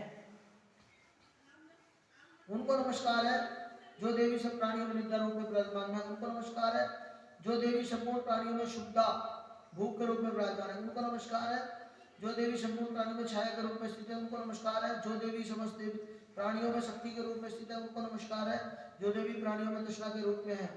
उनको नमस्कार है जो देवी सब प्राणियों में स्थिति के रूप में है। उनको नमस्कार है जो सब प्राणियों में जाति के रूप में स्थित है। उस देवी को नमस्कार है जो देवी सब प्राणियों में लज्जा के रूप में स्थित है। उनको नमस्कार है जो देवी सब प्राणियों में शांति के रूप में स्थित है। उनको नमस्कार है जो देवी संपूर्ण प्राणियों में श्रद्धा के रूप में है। जो देवी संपूर्ण प्राणियों में कांति के रूप में स्थित है उसको नमस्कार है, तथा जो देवी संपूर्ण प्राणियों में गति के रूप में स्थित है उनको भी नमस्कार है। इस प्रकार जो प्राणियों में स्मृति के रूप में विराजमान है उनको नमस्कार है। जो देवी सब प्राणियों में दया के रूप में स्थित है उनको नमस्कार है। जो देवी सब प्राणियों में तुष्टि के रूप में विराजमान है उनको नमस्कार है। जो देवी सब प्राणियों में मात्र रूप में स्थित है उनको नमस्कार है। जो देवी सब प्राणियों में भ्रांति के रूप में है उनको नमस्कार है। जो देवी सब प्राणियों में नित्य व्याप्त रहती है उनको नमस्कार है। चैतन्य के रूप में जो व्याप्त है उनको नमस्कार है। जो देवी पूर्व काल में देवताओं में अपनी अभिष्ट फल पाने के लिए जिनकी स्तुति की गई थी, देवराज ने बहुत दिनों तक उनका पूजन किया था। ईश्वरी हमारा कल्याण करे, मंगल करे, सारी विपत्तियों को नष्ट करे। शुरू से आए हुए हम संपूर्ण देवता परमेश्वर को इस प्रकार नमस्कार करते हैं तथा भक्ति पूर्वक स्मरण की जाने पर तुरंत ही सब विपत्तियों को नष्ट कर देते हैं। वे जगदम्बा देवी भी हमारा मंगल करें, हमारी समस्त विपत्तियों को दूर करें। महर्षि वेदा ने कहा, हे राजन, इस प्रकार जब देवताओं स्तुति कर रहे थे तब उसी समय पार्वती देवी गंगा में स्नान करने के लिए आई। उनके शरीर से प्रकट होकर शिला देवी बोली, शुंभ दैत्य के द्वारा स्वर्ग से निकले हुए निशुंभ से हारे हुए ये देवता मेरी ही स्तुति कर रहे हैं। पार्वती जी के शरीर से अंबिका निकली थी, इसलिए उनको संपूर्ण लोक में कौशिकी कहते हैं। कौशिकी के प्रकट होने के पश्चात पार्वती जी देवी के शरीर का रंग काला हो गया और वे हिमालय पर रहने लगी। कालिका देवी के नाम से प्रसिद्ध हुई। फिर शुंभ और निशुंभ का दूत चंड वहां आया और उनसे परम मनोहर रूप में अंबिका देवी के रूप में देख करके निशुंभ के पास जाकर बोला, महाराज, एक अत्यंत सुंदर स्त्री हिमालय को प्रकाशित कर रही है। वैसा रंग हमने आज तक किसी स्त्री का नहीं देखा है। हे सुरेश्वर, आप यह पता लगाएं कि यह स्त्री कौन है और उसे अपने अधिकार में कर लें। वह स्त्री में रत्न है, अपनी कांति से दसों दिशाओं को प्रकाशित करती हुई है, इसीलिए उसको देखना उचित है। हे प्रभु, तीनों लोगों का हाथी, घोड़े, मणि इत्यादि जितने रत्न है वे सब इस समय आपके घर में शोभायमान है। हाथियों रत्न एरावत हाथियों में और उच्च श्रवा नामक घोड़ा आप इंद्र से ले आए हैं। हसमुख रत्नडी विमान जो ब्रह्मा जी से आप लाए थे वह आपके पास है। यह महायज्ञ नामक खजाना जो आपने कुबेर से लिया है। समुद्र में सदा खिले हुए फूलों से किलकिली नामक माला भी आपके पास, जो वरुण की कंचन की वर्षा करने वाला शब्द भी आपके पास है। रथों में श्रेष्ठ प्रजापति का रथ भी आपके पास है। दैत्येंद्र मनुष्यों से उत्क्रांतित नामक शक्ति भी आपने छीन ली है और वरुण का पास भी आपके पास है। समुद्र से पैदा होने वाले सब प्रकार के रत्न आपके अधिकार में आते हैं। अग्नि में न जल सके ऐसे ऐसे वस्त्र आपके पास हैं। हे दैत्यराज, सारी हुई वस्तुएं आप संग्रह कर चुके हैं। फिर कल्याणकारी स्त्रियों के रत्न के रूप में यह अनुपम स्त्री जो सागर तपस्या कर रही है वह आपके अधिकार में क्यों नहीं करते। महर्षि मेधा बोले, चंडमुंड के यह वचन सुन करके शुंभ ने विचारा कि सुग्रीव को अपना दूत बनाकर देवी के पास भेजा जाए। शुंभ ने सुग्रीव को सबको समझा दिया और कहा कि वहां जाकर तुम उसको अच्छी तरह से समझाना और ऐसा उपाय करना कि वह प्रसन्न होकर तुरंत मेरे पास चली आए। असुर सुग्रीव पर्वत के समान रमणीय बाग में पहुंचा जहां पर देवी रहती थी। सुग्रीव ने कहा, हे देवी, दैत्यों के राजा शुंभ जो इस समय तीनों लोगों के स्वामी है, मैं उनका दूत हूँ और आपके पास इसलिए आया हूँ कि संपूर्ण देवता उनकी आज्ञा का एक स्वर से पालन करते हैं। अब जो कुछ भी है उन्होंने संदेश में भेजा है वह सुनो। संपूर्ण लोक में उनका कहना है कि संपूर्ण त्रिलोक उनके बस में है, संपूर्ण युद्धों का भाग उनसे अलग नहीं है और सभी को वही भोगते हैं। उनके पास श्रेष्ठ रत्न, देवताओं, देवराज इंद्र का वाहन ऐरावत सब उन्होंने छीन लिया। उच्च श्रोवा घोड़ा, क्षीर सागर, चंद्रगढ़ मंथन देवताओं ने उन्हें समर्पित कर रखा है। हे सुंदरी, इसके अतिरिक्त और भी रत्नाभूषण पदार्थ देवताओं के पास थे जो सब उनके पास हैं। हे देवी, मैं तुम्हें संसार की स्त्रियों में रत्न मानता हूँ, क्योंकि रत्नों का भोग करने वाला मैं ही हूँ। चंचल कटाक्षों की सुंदरी अब यह तुम और छोड़ता हूँ कि तुम मेरे या मेरे भाई माँ पराक्रमी सुन की सेवा में आ जाओ। यदि तुम मेरा वर्ण करोगी तो मैं तुम्हें महान ऐश्वर्य की प्राप्ति दूंगा, अतः तुम अपनी बुद्धि से विचार करके मेरे पास चली जाओ। महर्षि मेधा ने कहा कि दूत के ऐसा कहने पर संपूर्ण जगत का कल्याण करने वाली माँ भगवती दुर्गा मन ही मन मुस्कुराने लगी और कहने लगी कि हे दूत, जो तू कुछ कह रहा है वह सत्य है और इसमें किंचित मात्र भी झूठ नहीं है। शुंभ ने इस समय तीनों लोगों का सब कुछ छीन लिया है, तीनों लोगों का स्वामी बन बैठा। निशुंभ भी उसी तरह पराक्रमी है, किंतु इसके संबंध में मैं जो प्रतिज्ञा कर चुकी हूँ मैं उसे कैसे मिथ्या कर सकती हूँ। अतः मैंने जो प्रतिज्ञा कर रखी है तू उसे सुन। जो मुझे युद्ध में जीत लेगा वह मेरे विमान को खंडित करेगा तथा बल में मेरे समान होगा, वह मेरा स्वामी होगा। इसीलिए शुंभ अथवा पराक्रमी शुंभ यहाँ आए और युद्ध में जीतकर मुझसे विवाह कर ले। इसमें भला देर की क्या आवश्यकता है। दूत ने कहा, हे देवी, तुम अभिमान भरी हुई हो, मेरे सामने तुम ऐसी बात कर रही हो। इस लोक में मुझे तो ऐसा कोई दिखाई नहीं देता जो शुंभ और निशुंभ के सामने ठहर सके। हे देवी, जब अन्य देवताओं में से कोई शुंभ निशुंभ के सामने युद्ध में नहीं ठहर सकता तो तुम उनके सामने क्या हो, रणभूमि में कैसे ठहर सकती हो। जिस प्रकार सिंह निशुंभ असुरों के सामने इंद्र आदि देवताओं नहीं ठहर सकते, फिर तुम अकेली स्त्री उनका कैसे सामना कर सकोगी। अतः तुम मेरा कहना मानकर मेरे साथ चलो, और नहीं तो जब वे तुम्हें केस पकड़कर घसीटते हुए ले जाएंगे तो तुम्हारा गौरव नष्ट हो जाएगा। इसलिए मेरी बात मान लो। हे देवी, देवी ने कहा, तूने जो कहा ठीक है, शुंभ और निशुंभ बड़े बलवान हैं, लेकिन मैं क्या कर सकती हूँ। मैं बिना विचारे प्रतिज्ञा कर चुकी हूँ, इसलिए तू जा और जो मैंने कहा है मैं जाकर उसे बताना। इसके पश्चात जो उचित होगा वह करेगा। इस प्रकार 5वां अध्याय समाप्त हुआ। 6वां अध्याय धूम्रलोचन वध। महर्षि मेधा ने कहा, देवी की बात सुनकर दूत क्रोध में भरा हुआ वहां से दैत्यराज शुंभ के पास पहुंचा और सारा वृत्तांत उससे कह सुनाया। दूत की बात सुनकर सूरज के क्रोध का पारासर न रहा और उसने अपने सेनापति धूम्रलोचन से कहा, धूम्रलोचन, तुम अपनी सेना सहित शीघ्र बाहर जाओ और उस दुष्टा के केशों को पकड़ घसीटते हुए ले आओ। उसकी रक्षा के लिए कोई दूसरा अगर खड़ा हो तो उसे भी मार दो। महर्षि मेधा ने कहा, शुंभ के इस प्रकार आज्ञा देने पर धूम्रलोचन 60,000 अश्व सहित लेकर के वहां पहुंचा और कहने लगा कि अरे तू अभी शुंभ निशुंभ के पास चल, नहीं तो प्रसन्नता पूर्वक मेरे साथ नहीं चलेगी तो मैं तेरे केशों को पकड़कर घसीटता हुआ तुझे बाहर ले जाऊंगा। देवी बोली, असुरराज का भेजा हुआ तेरे जैसा बलवान यदि बलपूर्वक मुझे ले जाए तो ऐसी दशा में मैं तुम्हारा कर ही कह सकती हूँ। महर्षि मेधा ने कहा, ऐसा कहने पर धूम्रलोचन उसकी ओर लपका, किंतु देवी ने उसे अपनी हुंकार से ही भस्म कर डाला। यह देखकर असुर सेना क्रुद्ध होकर देवी की ओर बढ़ी, परंतु अंबिका ने तीखे बाणों का प्रहार करके फरसों की वर्षा आरंभ कर दी और इतने में देवी का वाहन भी अपनी गर्दन से बालों को झटकता हुआ भयंकर गर्जना करता हुआ असुर की सेना पर झपटा। उसने कई असुरों को अपने पंजों से, कई को जबड़ों से, कई को धरती पर पटककर घायल करके मार डाला और असुरों के पेट पर अपने नखूनों से फाड़ दिया और कई को पंजा मारकर सिर से धड़ा लग कर दिया। इस प्रकार जो है गर्दन के बालों को हिलाते हुए उसने असुरों को पकड़कर उनके पेट फाड़कर उनका रक्त पी लिया। इस प्रकार देवी ने उस महाबलवान सिंह के क्षण भर में असुर सेना को समाप्त कर दिया। शुंभ ने जब यह सब सुना कि देवी ने धूम्रलोचन को मार डाला है तो उसने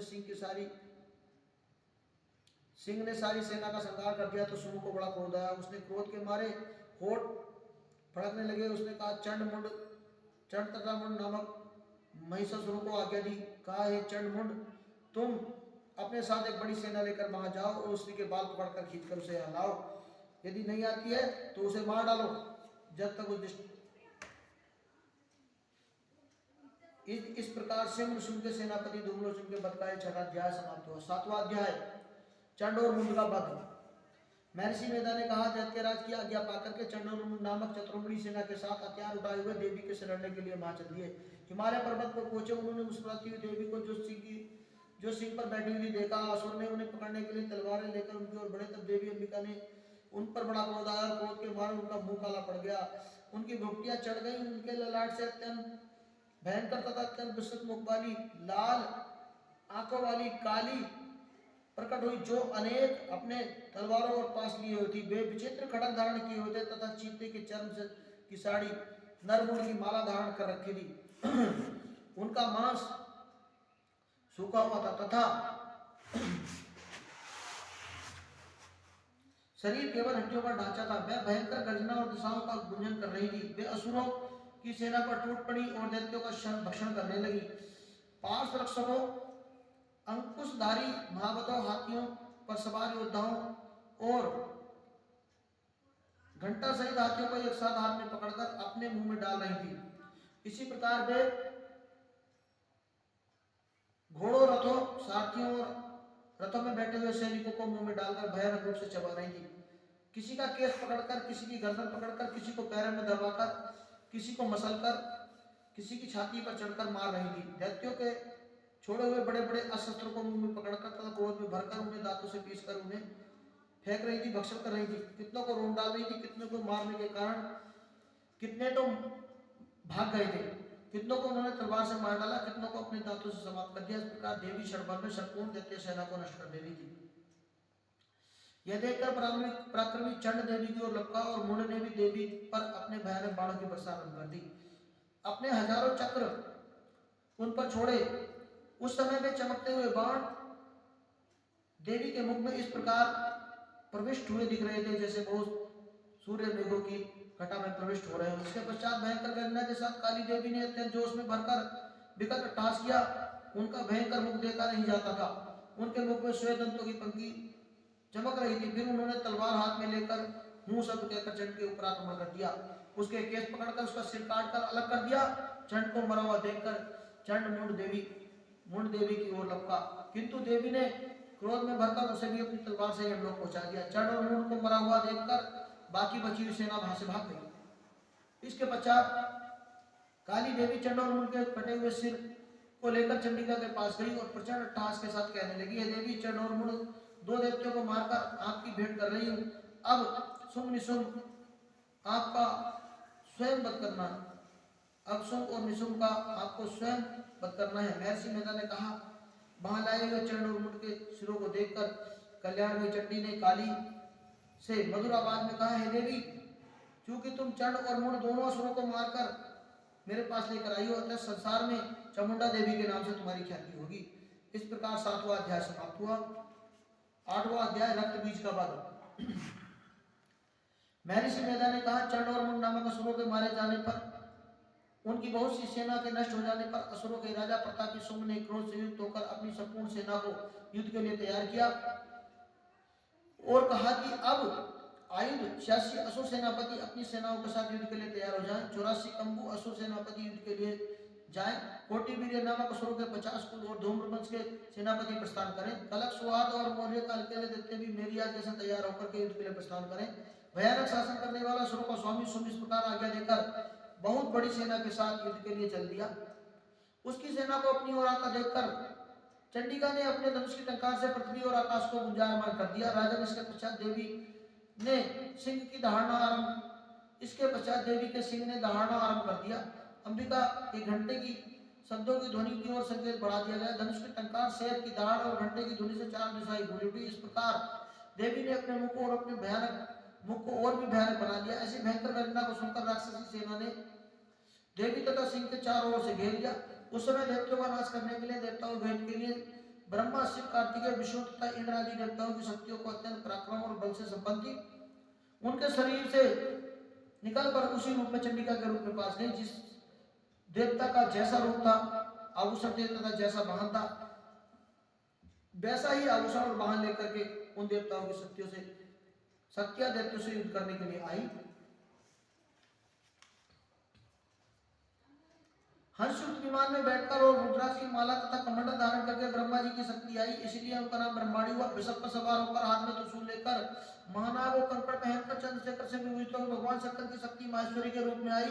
मोर पर आरूढ़ होकर हाथ में शक्ति लिए दैत्यों से युद्ध करने के लिए कार्तिकेय जी की शक्ति के रूप में धारण करके आई। भगवान विष्णु जी की शक्ति के रूप में सवार होकर शंख चक्र गदा धनुष सारंग धनुष तथा खंड हाथ में लिए हुए आई। श्री हरि की शक्ति बराही बराह का शरीर धारण करके आई और नरसिंह के समान शक्ति धारण करके उनकी शक्ति के रूप में नरसिंह के रूप में आई। उनके गर्दन के बालों को झटक कर आकाश के तारे टूट पड़ते थे। इस प्रकार प्रतीत होता कि देवता इनकी शक्ति इंद्री भी ऐरावत के रूप में सवार होकर वहां पे आई हो। इसके पश्चात इन देव शक्तियों में से चंडिका देवी ने महाकाल से कहा, मेरी प्रसन्नता के लिए तुम शीघ्र इन असुरों को मारो। इसके पश्चात देवी के शरीर में से अत्यंत उग्र रूप वाली और सैकड़ों गिरोह के समान आवाज करने वाली चंडिका देवी प्रकट हुई। उस अग्रहिता देवी ने धूमिल जटा वाले भगवान शंकर जी से कहा, हे प्रभु, आप मेरी ओर से शुंभ और निशुंभ के पास दूत बनकर जाइए और उन अत्यंत घमंडी दैत्यों से कहिए कि उनके अतिरिक्त और भी जो दैत्य वहां से युद्ध करने के लिए उपस्थित हो, उनसे भी कहिए कि जो तुम्हें अपने जीवित रहने की इच्छा हो तो त्रिलोक का राज्य इनको दे दो। देवताओं को उनका यज्ञ भाग मिलना आरंभ हो जाए और तुम पाताल को लौट जाओ। किंतु यदि बल में गर्भ में तुम्हारी लड़ने की इच्छा हो तो फिर आ जाओ।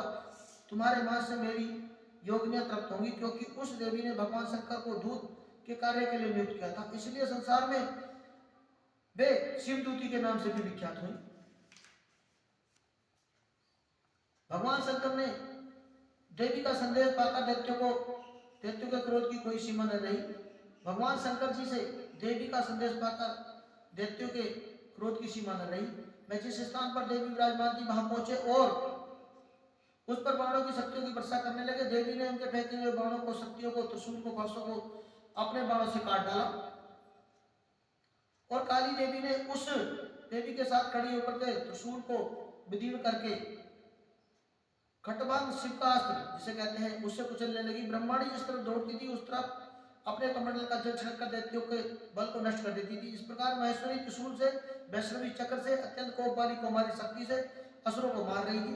इंद्री ने वज्र से प्रहार करके सैकड़ों दैत्यों के रक्त की नदियां बहा दी थी जो पृथ्वी पर गिर गए। बराही ने कितने राक्षसों को तुम से प्रहार करके मृत्यु के घाट उतार दिया था। दाढ़ों के अंगों भाग से कितने ही राक्षसों की छाती को चीर डाला था और चक्र की चोट से कितनों को ही विदीर्ण करके धरती पर पटक दिया था। बड़े बड़े राक्षसों को नारसिंह अपने नखों से विदीर्ण करके भक्षण कर रही थी और सिंहनाथ से चारों दिशाओं में गूंजती हुई रणभूमि में विचर रही थी। शिवदूती के प्रचंड ठाक करते हुए कितने ही दैत्य मूर्छित होकर पृथ्वी पर गिर पड़े थे और उनके गिरते ही वह उनके भक्षण करके आ गई थी। इस प्रकार क्रोध से भरे हुए मातृगण द्वारा एक प्रकार के उपायों से बड़े बड़े असुरों को मरते हुए देखकर राक्षसी सेना भाग खड़ी हुई। उनके इस प्रकार भागता हुआ देख करके रक्तबीज नामक महापरिणी राक्षस क्रोध में भरकर युद्ध के लिए आगे बढ़ा। उसके शरीर से रक्त की बूंदें पृथ्वी पर जैसे ही गिरती तुरंत ही वह उसी शरीर वाला दूसरा बलवान दैत्य उत्पन्न हो जाता। रक्तबीज हाथ में गदा लेकर इंद्री देवी के साथ युद्ध करने लगा। जब इंद्री देवी शक्ति उसको अपने वज्र से मारा तो घायल होने के कारण उसके शरीर से बहुत सा रक्त बहने लगा। उसकी अनेक बूंदें जैसे ही पृथ्वी पर गिरती तो उसके समान महाबला महापराक्रमी अनेक दैत्य भयंकर रूप से प्रकट हो जाते। वे सब के सब रक्तबीज के समान ही बलवान होते थे तथा भयंकर अस्त्र को लेकर देवियों के साथ लड़ने लगे। जब इंद्री देवी के वज्र प्रहार से उसके मस्तक पर चोट लगती तो वह रक्त बहने लगा। उससे हजारों दैत्य उत्पन्न हो गए। वैष्णवी ने चक्र से और इंद्री ने गदा से रक्तबीज को चोट पहुंचाई और वैष्णवी देवी के चक्र से घायल होने पर शरीर से जो रक्त बहा उससे हजारों महाअसुर उत्पन्न हो गए, जिनके द्वारा यह संपूर्ण जगत व्याप्त हो गया। कुमारी ने शक्ति से, बराई ने खड़ग से और महेश्वरी ने त्रिशूल से उनको घायल किया। इस प्रकार क्रोध से भरकर सुमादित्य ने सब महाशक्तियों पर अलग अलग गदा से प्रहार किया। माताओं ने शक्तियों तथा शूल इत्यादि से उसको जो बार बार घायल किया हो उसे सैकड़ों महादैत्य उत्पन्न हो गए। इस प्रकार रक्तबीज के रुधिर से उत्पन्न हुए असुरों के संपूर्ण जगत व्याप्त हो गया, जिससे देवताओं को भय होने लगा। देवताओं को भयभीत देखकर चंडिका देवी ने काली देवी से कहा, हे चामुंडे, अपने मुख को बड़ा कीजिए और मेरे शस्त्राघात से उत्पन्न हुए रक्त बिंदुओं तथा इन राक्षसों को नष्ट कीजिए। इस प्रकार रक्त क्षीण होने से वह दैत्य नष्ट हो जाएंगे। तुम्हारे भक्षण करने के कारण अन्य दैत्य उत्पन्न नहीं होंगे। काली देवी के इस प्रकार कहने पर चंडिका ने रक्तबीज पर अपने त्रिशूल से प्रहार किया और काली देवी ने अपने मुख में उनका रक्त ले लिया। तब रक्तबीज ने गदा से चंडिका देवी पर प्रहार किया। प्रहार करने से चंडिका देवी को तनिक भी कष्ट नहीं हुआ, किंतु रक्त बीज के शरीर से बहुत सा रक्त बहने लगा। उस रक्त को काली देवी ने पीना प्रारंभ कर दिया। चामुंडा देवी ने काली देवी के मुख से उस रक्त से जो असुर उत्पन्न हुए उन असुरों का भक्षण कर लिया और रक्त को पीती गई। तदंतर देवी ने रक्त बीज को बाण, खड़क और षष्ठी इत्यादि से मार डाला। हेराजन अनेक प्रकार के शस्त्रों से मारा हुआ और खून से वंचित वह मादत्य रक्त बीज पृथ्वी पर गिर पड़ा। हेराजन उसके गिरने से देवता अत्यंत प्रसन्न हुए और महाशक्तियां उन असुरों को रक्त पीने के पश्चात उद्धत होकर नृत्य करने लगी। इस प्रकार रक्त बीज नामक पद 8वां अध्याय समाप्त हुआ। 9वां अध्याय निशुंभ का पद। राजा ने कहा, हे ऋषिराज, आपने रक्त बीज के वध के संबंध रखने वाले वृतांत मुझे सुनाए और मैं रक्त बीज के मरने के पश्चात क्रोध से भरे हुए शुंभ व निशुंभ जो कर्म किए हैं उसे सुनाता हूं, सुनिए। महर्षि मेधा ने कहा, रक्त बीज के मारे जाने पर शुंभ और निशुंभ को बड़ा क्रोध आया। अपनी बहुत बड़ी सेना लेकर इस प्रकार वो जो है अपनी बहुत बड़ी सेना का इस प्रकार सर्वनाश होते हुए देखकर निशुंभ देवी पर आक्रमण करने के लिए दौड़ा। उसके साथ बहुत बड़े बड़े असुर देवी को मारने के लिए दौड़े। महापराक्रमी शुंभ अपनी सेना सहित चंडिका देवी को मारने के लिए आगे बढ़ा। फिर शुंभ और निशुंभ का देवी से भयंकर युद्ध होने लगा। वे दोनों असुर इस प्रकार देवी पर बाण फेंकने लगे जैसे मेघों से वर्षा होती है। उन दोनों के चलाए हुए बाणों को देवी ने अपने बाणों से काट डाला और अपने शस्त्रों की वर्षा से उन दोनों को घायल कर दिया। निशुंभ को तीक्ष्ण तलवार से चमकती हुई ढाल से देवी के सिंह ने आक्रमण किया और अपने वाहन को चोट पहुंची हुई देखकर देवी ने अपने सुरत नामक बाण से निशुंभ की तलवार में ढाल दोनों को ही काट डाला। तलवार और ढाल के कट जाने पर निशुंभ ने देवी पर शक्ति का व्यवहार किया। देवी ने अपने चक्र से उसके 2 टुकड़े कर दिए। फिर क्या था, दैत्य के मारे जल भुन गया। उसने देवी को मारने के लिए शूल फेंका, किंतु देवी ने अपने मुक्के से उसे चूट कर डाला। फिर उसने गदा से देवी पर प्रहार किया। देवी ने गदा को भस्म कर दिया। इसके पश्चात फरसा हाथ में लेकर देवी को रोका। देवी ने अपने तीखे बाणों से उसे धरती पर गिरा दिया। अपने पराक्रमी भाई निशुंभ के इस प्रकार मारे जाने पर शुंभ क्रोध में भरकर देवी को मारने के लिए दौड़ा। वह रथ में बैठा हुआ था, उत्तम आयुध सुशोभित, अपनी 8 बड़ी बड़ी भुजाओं से सारे आकाश को ढके हुए था। शुंभ को आते हुए देखकर देवी ने अपना शंख बजाया और धनुष की प्रत्यंचा से भी अत्यंत दूसरे शब्द निकालते हुए घंटे के सबसे जो संपूर्ण दैत्यों की सेना को तेज को नष्ट करने वाला था संपूर्ण दिशाओं को व्याप्त कर दिया। इसके पश्चात देवी के सिंह ने अपनी दहाड़ से जिसे सुन बड़े बड़े बलवानों का मर्द चूर हो जाता था, आकाश पृथ्वी और 200 दिशाओं को गुंजायमान कर दिया और आकाश में उछलकर काली देवी ने अपने दांतों और हाथों से पृथ्वी पर पटक दिया। ऐसा करने से ऐसा शब्द हुआ जिससे कि पहले सारे सब शांत हो गए। उसके पश्चात से दूती ने असुरों के लिए उत्पन्न करने वाला ठास किया, जिसे सुनकर सब दैत्य धर्रा उठे और शुंभ को बड़ा क्रोध आया। फिर अंबिका ने कहा, अरे दुष्ट, खड़ा रहे। तभी आकाश से सभी देवता जय हो करके बोल उठे। शुंभ ने वहां आकर ज्वालाओं से एक युक्त अत्यंत भयंकर अग्नि युक्त शक्ति छोड़ी, जिसे आते हुए देखकर देवी ने उसे अपनी मोहल्ला तीव्र अग्नि की ज्वाला जिसे कहते हैं नामक शक्ति से काट डाला। हे राजन, फिर शुंभ ने सिंहनाद से तीनों लोग व्याप्त हो गए और उसकी प्रतिध्वनि से ऐसा घोर शब्द सुनाई दिया जिसे सब शब्दों को जीत लिया हो। शुंभ के छोड़े हुए बाण देवी और देवी के छोड़े हुए बाण शुंभ ने अपने बाणों से काटकर सैकड़ों टुकड़े में परिवर्तित कर दिए। इसके पश्चात जब चंडिका ने क्रोध से भरकर शुंभ को त्रिशूल से मारा तो वह मूर्छित होकर पृथ्वी पर गिर पड़ा। जब उसकी मूर्छा दूर हुई तो वह धनुष लेकर और अपने बाणों से काली देवी तथा सिंह को घायल कर दिया। फिर उस राक्षस ने 10,000 भुजाएं धारण करके चक्रादि आयुधों से देवी पर आच्छादित कर दिया। तो भगवती दुर्गा ने कोपित होकर के अपने बाणों से उन चक्र तथा बाणों को काट डाला। यह देखकर निशुंभ हाथ में गदा लेकर चंडिका को मारने के लिए दौड़ा। उसके आते ही देवी ने तीक्ष्ण धार वाले खड़ग से उसकी गर्दन को काट डाला। फिर त्रिशूल हाथ में ले लिया। देवताओं को दुखी करने वाले निशुंभ को त्रिशूल हाथ में लिया आता देखकर चंडिका ने अपने त्रिशूल से उसकी छाती पर प्रहार किया, उसकी छाती को चीर डाला। शूल को विदीर्ण हो जाने पर उसकी छाती से एक जैसा महापराक्रमी दैत्य ठहर जा कहता हुआ निकला। उसको देखकर देवी ने बड़े जोर से ठहाका लगाया। अभी वह निकलने भी न पाया था कि उसका सिर अपनी तलवार से काट डाला। सिर के कटने के साथ ही वह पृथ्वी पर गिर पड़ा। तदंतर सिंह दहाड़ दहाड़ कर असुरों का भक्षण करने लगा और काली सिद्धूती भी राक्षसों का रक्त पीने लगी। तुम्हारी शक्ति से कितने ही महादैत्य नष्ट हो गए, ब्रह्मा नी के कमंडल के जल से कितने ही असुर समाप्त हो गए। कई दैत्य महासूर के त्रिशूल से विदीर्ण होकर पृथ्वी पर पड़े, कई पराई के प्रभाव से छिन्न भिन्न होकर धराशायी हो गए। वैष्णव जी ने अपने चक्र से बड़े बड़े महापात्र में असुरों को खंड खंड कर दिया, उनको यमलोक भेज दिया। इंद्र ने कितने महाबली राक्षसों के टुकड़े टुकड़े कर दिए, कई दैत्य मारे गए, कई भाग गए और कई राक्षस को काली ने, सिंह और सिद्धूती ने अपना ग्रास बना लिया। इस प्रकार निशुंभ नामक वध का ये 9वां अध्याय समाप्त हुआ। 10वां अध्याय शुंभ का वध।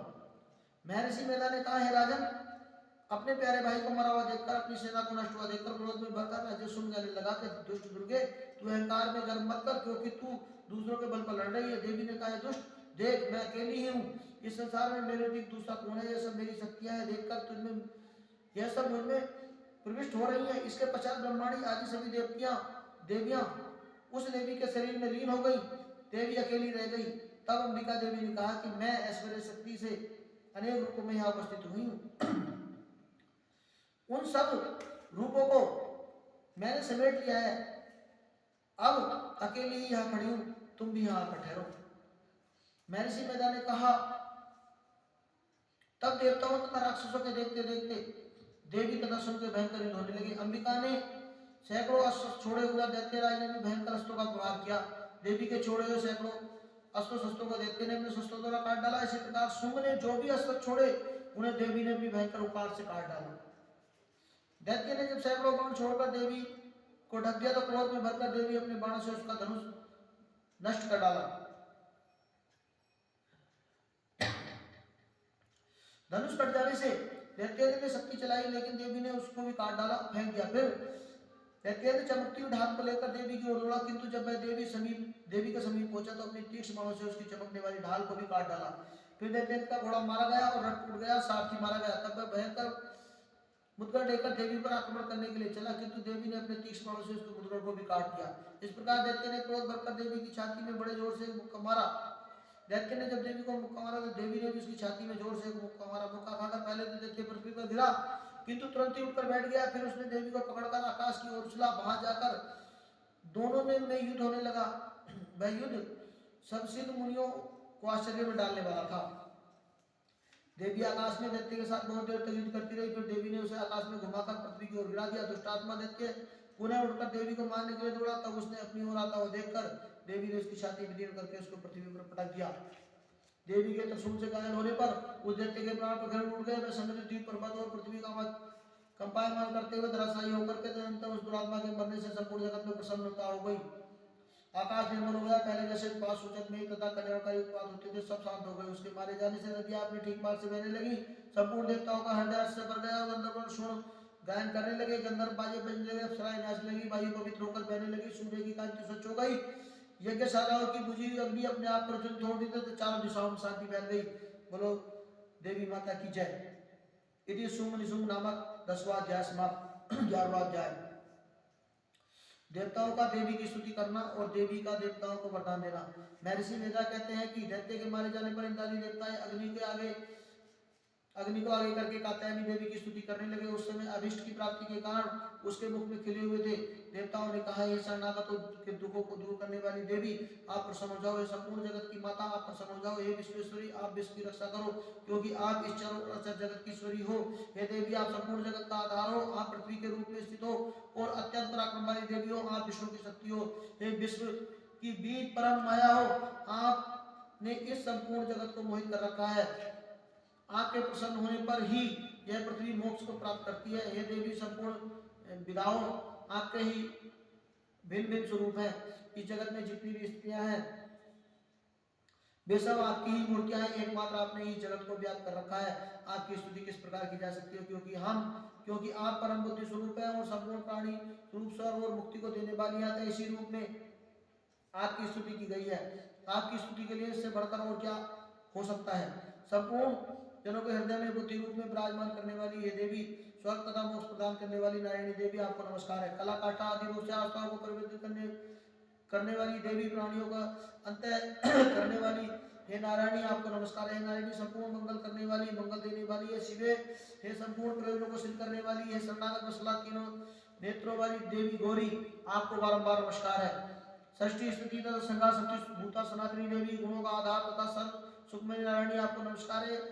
शरण में आए हुए शरणागतों की दीन दुखियों की रक्षा करने वाली, संपूर्ण विराह करने वाली नारायणी आपको बार बार नमस्कार है। आप ब्रह्मांडी का रूप धारण करके हंसों के जुटे हुए विमान पर बैठती हो तथा उसमें आमंत्रित चल छिड़कती रहती हो, आपको नमस्कार है। महेश्वरी के स्वरूप महेश्वरी रूप से त्रिशूल चंद्र और सर्पों को धारण करने वाली है, महावृषभ वाहन धारण करने वाली नारायणी देवी आपको बारंबार नमस्कार है।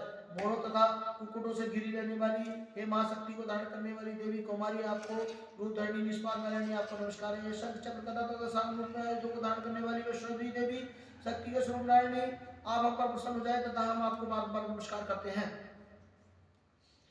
हे दातों पर पृथ्वी को धारण करने वाली बारह सिंह रूपी कन्यादानी नारायणी आपको नमस्कार है। योग सूर्य में दैत्यों को मारने वाली, त्रिभुवन की रक्षा करने में संलग्न वाली नारायणी आपको बार नमस्कार है। मस्तक पर किरीट और हाथ में महावज्र धारण करने वाली, सहस्त्र के कारण उज्ज्वल तथा सूक्ष्म प्राण को हरने वाली इंद्रिय शक्ति है नारायणी आपको नमस्कार है। हे शिव द्युति के स्वरूप में दैत्यों के महात्म को नष्ट करने वाली घोर रूप वाली मां सर्व वाली है नारायणी आपको नमस्कार है। दाढ़ों के कारण विकराल मुखबाली मुंडमाला से विभूषित मुंडमंडी चामुंडा नारायणी चामुंडा रूपा नारायणी आपको नमस्कार है। लक्ष्मी लज्जा महा अद्विदा सात कुष्ठस्पदा दुआ महाराती तथा महा अभिदा रूपा नारायणी आपको नमस्कार है। मेधा सरस्वती सर्वोच्च धारणी पार्वती महाकाली नित्यंता तथा ईश रूपी नारायणी आपको नमस्कार है। हे सर्वरूप सर्वेश्वरी सर्वशक्ति देवी हमारी भय से रक्षा करो आपको नमस्कार है। कात्यायनी देवी तीनों तो विशुद्ध कर तेरा शोभा मुख सब तरह से डरों से भरा हुआ है, हमारी रक्षा करें आपको नमस्कार है। भद्रकाली ज्वालाओं के समान भयंकर उग्र एवं संपूर्ण असुरों को नष्ट करने वाली आपको त्रिशूल आपका त्रिशूल भय से हमारी रक्षा करे आपको बारंबार नमस्कार है। हे देवी जो आप अपने शब्द से इस जगत को पूरित कर के दैत्यों के तेज को नष्ट करता है, वह आपका घंटा इस प्रकार हमारी रक्षा करे जैसे कि माता अपने पुत्रों की रक्षा करती है। हे चंडी के शुरू को रक्त और चर्बी से रग से लगी हुई आपकी तलवार वह हमारा मंगल करे, हम आपको नमस्कार करते हैं। हे देवी जब आप प्रसन्न होती हो तो संपूर्ण रोगों का नष्ट हो जाता है, संपूर्ण रोग नष्ट हो जाते हैं, और जब आप रुष्ट होती हो तो संपूर्ण मनोवांछित कामनाओं को नष्ट कर देती हो। इसलिए हे देवी आपसे बारंबार नमस्कार है। जो मनुष्य आपकी शरण में आते हैं उन पर कभी आप विपत्ति नहीं आने देती हो, बल्कि अपनी शरण में आए हुए मनुष्य को सहारा देती हो और अनेकों रूपों से उनका मंगल करती हो। बहुत प्रकार से रूपों को धारण करके धर्मयोगी असुरों का आपने संहार किया है, मैं आपके सिवा कौन कर सकता था। चतुर्दश विधाएं सटास और चारों वेदों में आप के ही प्रकाश से प्रकाशित है, उनमें आपका ही वर्णन है। जहाँ राक्षस विषैले सर्प शत्रुगण है, वहां और समुद्र के बीच में आप साथ रहकर इस विश्व की रक्षा करती हो। हे विश्वेश्वरी आप विश्व का पालन करने वाली विश्वरूपा हो, इसीलिए समस्त विश्व को धारण करती हो। इसलिए ब्रह्मा विष्णु महेश की भी वंदनीय है। जो भक्ति भाव से आपको नमस्कार करते हैं वे विश्व को आश्रय देने वाले बन जाते हैं। हे देवी आप प्रसन्न हो जाइए, आप असुरों को मार करके हमारी रक्षा कीजिए, ऐसे ही हमारे शत्रुओं को मारकर उनसे हमारी रक्षा कीजिए। संपूर्ण जगत के पाप को नष्ट करने वाली हे देवी पापों तथा उनके फलस्वरूप होने वाली महामारी आदि बड़े बड़े उपद्रवों शीघ्र ही दूर कर दो। हे विश्व की पीड़ा हरने वाली देवी शरण में आए मनुष्य पर प्रसन्न हो जाओ। तो लोकवासियों की पूजनीय वंदनीय परमेश्वरी देवी लोगों को वरदान दो। देवी ने कहा, देवताओं सुनो, मैं आपको वर देने के लिए तैयार हूँ, आपकी जैसी इच्छा हो वैसा वर मांग लो, मैं आपको वर दूंगी। देवताओं ने कहा, हे सर्वेश्वरी त्रिलोक में निवासी समस्त पीड़ाओं को आप इस प्रकार से हरती हो, इसी प्रकार से हरती रहो और हमारे शत्रुओं को इसी प्रकार से नष्ट करती रहो। देवी ने कहा, वैश्वानर मनवंतर के 28वें युग में 2 और महाअसुर शुंभ और निशुंभ उत्पन्न होंगे। उस समय मैं नंदगोप के गर्भ में यशोदा के गर्भ से उत्पन्न होकर विंध्याचल पर्वत में शुंभ और निशुंभ का संहार करूंगी। फिर अत्यंत भयंकर रूप से पृथ्वी पर अवतार लेकर मैं प्रचित नामक दानवों का नाश करूंगी। उन भयंकर महासुरों को भक्षण करते समय मेरे दांत अनार के पुष्प के समान लाल होंगे। इसके पश्चात स्वर्ग में देवताओं और पृथ्वी पर मनुष्य में मेरी स्तुति करते हुए मुझे रक्त दंतिका भी कहेंगे। फिर 100 वर्षों तक वर्षा नहीं होगी तो मैं ऋषियों की स्तुति करने पर बिना गर्भ के प्रकट होंगी और अपने 100 नेत्रों से ऋषियों की ओर देखूंगी। अतः मनुष्य 87 के नाम से मेरी स्तुति करेंगे। उस समय मैं अपने शरीर से उत्पन्न हुए प्राणों की रक्षा करने वाले शाकों द्वारा तथा प्राणियों का पालन करूंगी। इस प्रकार पृथ्वी पर शाकंभरी के नाम से मैं विख्यात होंगी। इस अवतार में दुर्गम नामक महासुर का वध करूंगी। इसमें मैंने दुर्गा देवी के नाम से प्रसिद्ध होंगी। इसके पश्चात मैं भयानक रूप धारण करके हिमालय में निवास मैं ऋषियों की रक्षा करूंगी। तब भीमा देवी के नाम से मेरी ख्याति होगी। और फिर जब अरुण नामक असुर तीन लोगों को पीड़ित करेंगे, तब मैं 6 पैरों वाले असंख्य भ्रमरी का रूप धारण करके उस महादेवते का वध करूंगी। तब स्वर्ग के देवता और मनुष्य मृत्यु लोक में उनसे मेरी स्तुति करते हुए मुझे ब्राह्मणी के नाम से पुकारेंगे। इस प्रकार जब पृथ्वी राक्षसों से पीड़ित होगी, तब मैं अपने ठोकर के शत्रुओं का विनाश करूंगी। इस प्रकार 11वां अध्याय समाप्त हुआ। 12वां अध्याय देवी के चरित्रों के पाठों का महात्म्य। देवी बोली, है देवताओं, जो पुरुष इन स्तुतियों को एकाग्रचित होकर के मेरी स्तुति करेगा तथा संपूर्ण कष्टों से उसके संपूर्ण कष्टों को मैं निसंदेह दूर कर लूंगी। मधुकैटभ के नाश, महिषासुर के वध और शुम्भनिशुम्भ के वध की जो मनुष्य कथा कहेंगे, मेरे महात्मा को अष्टमी, चतुर्दशी, नवमी और एकादशी होकर के मन से भक्ति पूर्वक सुनेंगे, उन्हें कभी कोई पाप नहीं लगेगा, ना ही उन्हें कोई विपत्ति सताएगी। उनके घर में कभी दरिद्रता नहीं आएगी, उनके परिजनों का विषय नहीं होगा, उनको किसी प्रकार का भय नहीं होगा। इसलिए मनुष्य को भक्ति पूर्वक इस कल्याणकारक महात्मा को पढ़ना तथा सुनना चाहिए। मेरा यह महात्मा महामारी में उत्पन्न हुए संपूर्ण तीव्र 3 प्रकार के उत्पातों को शांत करने वाला है। घर तथा मंदिर में तथा जिस स्थान पर मेरा महात्म्य विधि पूर्वक पढ़ा जाता है, उस स्थान को मैं कभी भी त्याग कर नहीं जाती हूँ।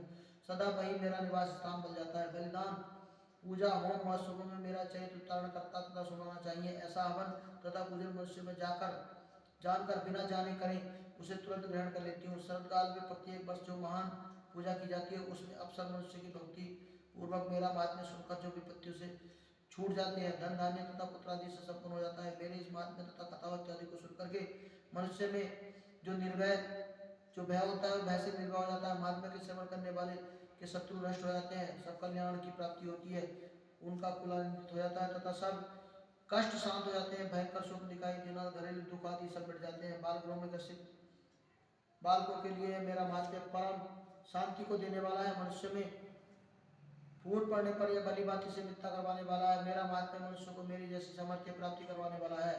पशु, पुष्प, अर्घ्य, धूप, गंध, दीप इत्यादि सामग्री द्वारा पूजन करने से, ब्रह्मा को भोजन करा करके, हवन प्रतिदिन अभिषेक करके, नाना प्रकार के भोगों को अर्पण करके, प्रत्येक वर्ष दान इत्यादि करके मेरी आराधना की जाती है। उससे मैं जैसे प्रसन्न हो जाती हूँ, वैसे ही प्रसन्न इस चरित्र के सुनने से हो जाती हूँ। महात्म्य के श्रवण करने पर पापों को हर लेता है तथा आरोग्य प्रदान करता है। मेरे प्रादुर्भाव का कीर्तन दुष्ट प्राणियों से रक्षा करता है, युद्ध में दृष्टों का संहार करने वाला है। इस प्रकार सुनने से मनुष्य शत्रु का भय नहीं रहता। देवताओं, तुमने जो मेरी स्तुति की अथवा ब्रह्मा जी से जो मेरी स्तुति की है, वह मनुष्य की कल्याणकारी बुद्धि को प्रदान करने वाली है। वन में सोने मार्ग में अथवा दावानल से गिरे जाने पर, वन के चारों ओर घिरा हुआ या शत्रु से पकड़ा हुआ, जंगल में सिंहों तथा व्याघ्रों से जंगली हाथियों पर पीछा किया हुआ, राजा के क्रोध किए जाने पर, मारे जाने पर, भय से समुद्र में नाव के डगमगाने से, भयंकर युद्ध में फंसा होने पर, किसी भी प्रकार की पीड़ा से पीड़ित, घोर बाधाओं से दुखी हुआ मनुष्य मेरे चरित्र को स्मरण करके संकट से मुक्त हो जाता है। मेरे प्रभाव से सिंह, चोर, शत्रु इत्यादि दूर भाग जाते हैं और पास नहीं आते हैं। महर्षि ने कहा, प्रचंड पराक्रम वाली भगवती चंडिका के इस प्रकार कहने के पश्चात देवताओं के देखते ही देखते अंतर ध्यान हो गए और संपूर्ण देवताओं ने अपने शत्रु के मारे जाने पर पहले की तरह यज्ञ भाग का उपभोग करने लगे तथा अपने अधिकार फिर से प्राप्त हो गए। युद्ध में देवताओं के शुभ देवी देवताओं के हाथ में मारे जाने से बाकी बचे हुए राक्षस पाताल को चले गए। हे राजन, इस प्रकार भगवती अम्बिका नित्य होती हुई भी बार बार जन्म लेकर इस जगत का पालन करती हैं, इसको मोहित करती हैं, जन्म देती हैं और प्रार्थना करने पर संबंधी प्रदान करती हैं। हे राजन, भगवती ही महाप्रलय के समय महामारी का रूप धारण करती है और वही संपूर्ण ब्रह्मांड में व्याप्त है। वही भगवती समय समय पर महाकाली तथा महामारी का रूप बनाती है, स्वयं अजन्मा होती हुई सृष्टि के रूप में प्रकट होती है। सनातनी देवी प्राणियों का पालन करती है तथा मनुष्य के विदय के समय घर में लक्ष्मी के रूप में बनाकर स्थित हो जाती है तथा आवाज के समय देवता बनकर विनाश का कारण बन जाती है। पुष्प, धूप और गंध आदि से पूजन करने पर, उपस्थिति करने से भी धन एवं पुत्र देती है। धर्म और धर्म में शुभ और बुद्धि तथा उत्तम गति प्रदान करती है। इस तरह से 12वां अध्याय प्राप्त हुआ। 13वां अध्याय प्रारंभ। सेनापतियों सहित महिषासुर का वध। महर्षि मेधा कहने लगे, हे राजन, इस प्रकार देवी के उत्तम महात्म्य का वर्णन मैंने सुना, आपको सुनाया। जगत को धारण करने वाली देवी का ऐसा प्रभाव ही है। देवी के ज्ञान को देने वाली भगवान विष्णु की इस प्रकार की माया से प्रभाव और वैश्य तथा विवेकी जन मोहित होते रहते हैं, भविष्य में भी मोहित होते रहेंगे। हे राजन, इसी माहेश्वरी की शरण में जाने से देवी देवता की आराधना यही देवी आराधना करने पर मनुष्य को भोग स्वर्ग तथा मोक्ष प्रदान करने वाली है। मार्कंडेय जी कहने लगे कि महर्षि मेधा की यह बात सुनकर राजा सूरत ने उनके उग्र व्रत वाले ऋषि को प्रणाम किया। राज्य के छिन जाने के कारण जो उनके मन में अत्यंत ग्लानि हुई थी, उसे त्याग कर वह राजा तथा वैश्य तपस्या के लिए वन को चले गए तथा नदी के तट पर अपना आसन लगाकर भगवती के दर्शनों के लिए तपस्या करने लगे। दोनों ने नदी के तट पर देवी की मूर्ति बनाई, पुष्प धूप दीप तथा हवन द्वारा उसकी पूजा करने लगे। पहले उन्होंने आहार को कम किया, फिर बिल्कुल निराहार रहकर भगवती देवी में मन लगाकर एकाग्र भाव से उनकी पूजा आराधना करने लगे। 3 वर्ष के पश्चात जगत में पालन करने वाली चंडिका ने उनको प्रत्येक दर्शन देकर कहा, हे राजन, अपने कुल को प्रसन्न करने वाले वैसे तुम जिस पर की इच्छा रखते हुए मुझसे मांग लो, वह वर मैं तुमको दूंगी, क्योंकि मैं तुम पर प्रसन्न हूँ। मार्कंडेय जी कहते हैं, सुनकर राजा ने अगले जन्म में नष्ट न होने वाला अखंड राज्य और इस जन्म में बलपूर्वक अपने शत्रु को नष्ट करने के पश्चात अपना राज्य पुनः प्राप्त करने का वरदान मांगा। वैसे ने जिस प्रकार चित्त में संसार और विलुप्त हो चुका था, अतः भगवती ने अपनी ममता एवं अहंकार के रूप में शक्ति को नष्ट कर देने वाले तथा ज्ञान को देने के लिए कहा। देवी ने कहा, हे राजन, तुम शीघ्र ही अपने शत्रु को मारकर पुनः अपना राज्य प्राप्त कर लोगे, तुम्हारा राज्य स्थिर होगा। फिर मृत्यु के पश्चात सूर्य देव के अंश में जन्म लेकर के सार्वणी मनु के नाम से इस पृथ्वी पर ख्याति को प्राप्त करोगे। हे वैश्य कुल के श्रेष्ठ, तुमने जो वर मुझसे मांगा है वह मैं भर देती हूँ, तुमको मोक्ष देने वाले ज्ञान की प्राप्ति होगी। मार्कंडेय जी कहते हैं, इस प्रकार उन दोनों को मनवांछित वर प्रदान करके तथा उनसे अपनी स्तुति सुना करके भगवती अंतर ध्यान हो गई और इस प्रकार क्षत्रियों को श्रेष्ठ वह राजा सूर्य भगवान सूर्यदेव के रूप में जन्म लेकर इस पृथ्वी पर सार्वणी मनु के नाम से विख्यात हुए।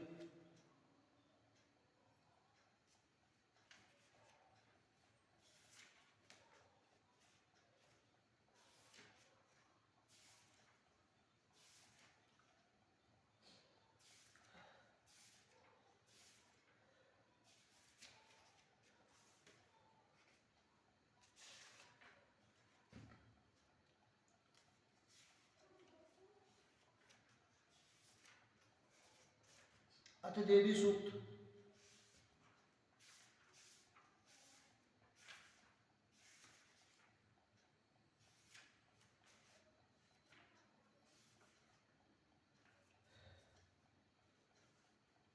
देवी और महादेवी को हमारा नमस्कार है, शिवा देवी को सदैव नमस्कार है, प्रकृति और भद्रा देवी को नमस्कार है। नियम पूर्वक हम लोग जन माता को नमस्कार करते हैं। रुद्रा शुक्ला नित्या गौरी धात्री जो साई इंद्र रूपणी परमानंदमयी देवी को निरंतर नमस्कार है। कल्याण करने वाली बुद्धि को वृद्धि को और सिद्धि को देने वाली भगवती को नमस्कार है। निस्सती राक्षसों की लक्ष्मी देवी को नमस्कार है। राजाओं के यहाँ राज लक्ष्मी के रूप में निवास करने वाली तथा सार्वणी देवी को बार बार नमस्कार है। दुर्गा देवी दुर्गा संसार सागर से पार करने वाली सारा सभी सारभूता सर्पाणी हाथी विख्यात रूपणी कृष्णा और भगवा देवी को सदैव नमस्कार है। जो अति सौम्य क्रोध रूपा है उस भगवती को नमस्कार है। जगत प्रतिष्ठा कृति स्वरूपा भगवती को बारंबार नमस्कार है। जो देवी सब प्राणियों की विष्णु माया के नाम से कही जाती है उसको बारंबार नमस्कार है। जो प्राणी में चेतना के रूप में कही जाती है उस देवी को बारंबार नमस्कार है। बुद्धि में श्रेष्ठ है उस देवी को नमस्कार है। जो देवी सभी प्राणियों के निद्रा के रूप में स्थित है उस देवी को नमस्कार है। जो देवी सभी प्राणियों में शुद्ध रूप में है उस देवी को बारंबार नमस्कार है। इस प्रकार देवी सब प्राणियों में शांति के रूप में जो क्षमा के रूप में स्थित है उनको नमस्कार है। जो देवी बारंबार सब प्राणियों के तृष्णा के रूप में स्थित है उनको भी बारंबार नमस्कार है। जो देवी सब प्राणियों में शांति रूप में स्थित है उनको नमस्कार है, बारंबार नमस्कार है। जो देवी प्राणियों में जाति रूप में है उसको नमस्कार है, बारंबार नमस्कार है। जो देवी सब प्राणियों में श्रद्धा के रूप में स्थित है उनको नमस्कार है। जो कांति के रूप में स्थित है उनको नमस्कार है। जो देवी सब प्राणियों में लक्ष्मी के रूप में स्थित है उनको नमस्कार है। गति के रूप में जो स्थित है उनको नमस्कार है। जो प्राणियों में स्मृति के रूप में है उनको नमस्कार है। जो देवी दया के रूप में उनको नमस्कार है। जो देवी तुष्टि के रूप में उनको नमस्कार है। जो देवी प्राणियों में माता के रूप में स्थित है उसको बारंबार नमस्कार है। जो देवी सभी प्राणियों में भांति के रूप में स्थित है उनको बारंबार नमस्कार है। जो देवी इंद्रियों और संसार के प्राणियों के अधिष्ठात्री है उनको बारंबार नमस्कार है। चैतन्य रूप में प्राप्त होकर के जो पूर्व के समय अभिष्ट फल पाने के लिए सभी देवताओं की स्तुति की जाती है। देवेंद्र ने बहुत दिनों तक जिनकी सेवा की थी वे सभी मंगलों के कारण हमारी कल्याण भाग और मंगल तथा सभी मंगलों के कारण बहुत ईश्वरी हमारी कल्याण और मंगल करे तथा आपत्तियों का नाश करे। प्रबल दैत्यों को, हमारे कष्टों को हम लोग इनको प्रणाम करते हैं, जो सब भक्ति भाव से विनम्र पुरुषों के द्वारा स्मरण करने पर तत्काल ही आपत्तियों को नाश कर देती है। बल्ले कल्याणकारी देवी सभी हमारी आपत्तियों को दूर करें।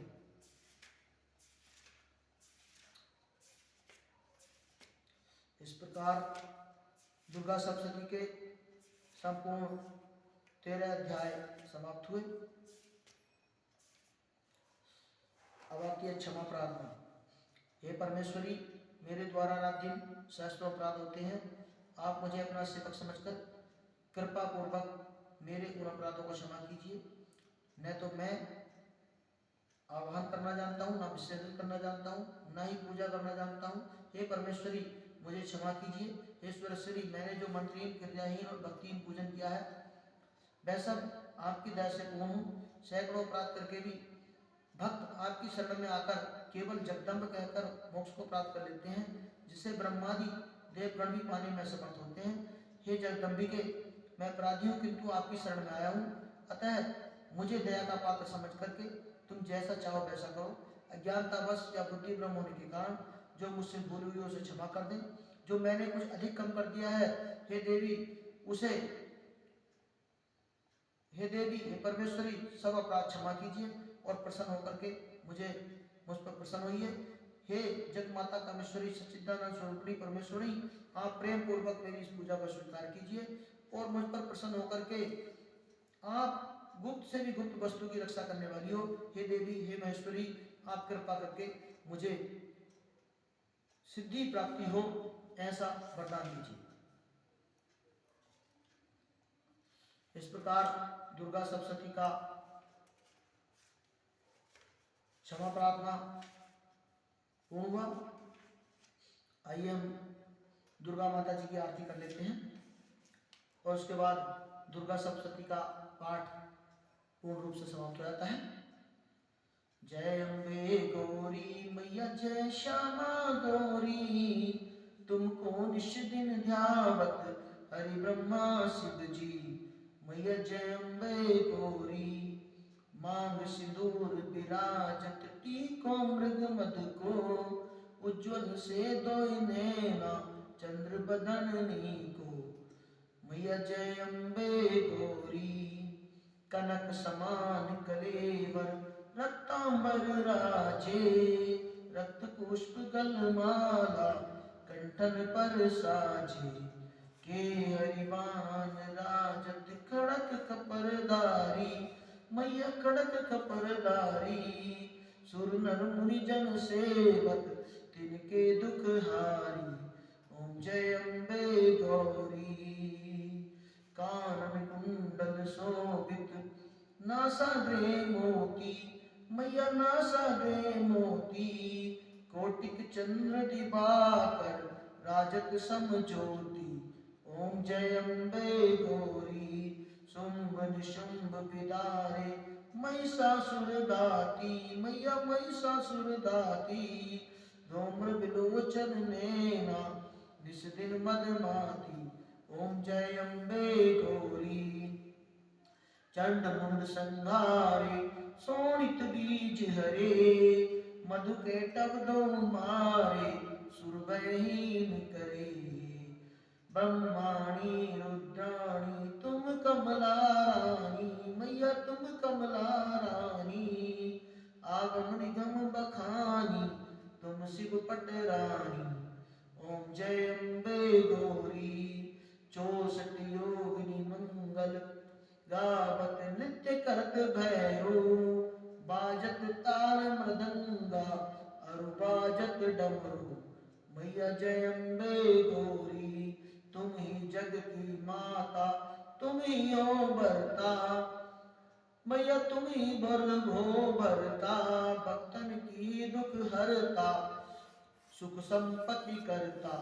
ओम जय अम्बे गौरी, भुजाचार अति शोभित कड़क खपरधारी, मनवांछित फल पावत सेवत नर नारी। मैया जय अम्बे गौरी, कंचन ताल विराजत, अगर कपूर बाती श्रीमान के तुम्हें राजत, कोटि रतन ज्योति ओम जय अम्बे गौरी। माँ अम्बे जी की आरती जो कोई नर गावे, स्वामी प्रेम सहित गावे, कहत शिवानंद स्वामी सुख संपत्ति पावे। ओम जय अम्बे गौरी।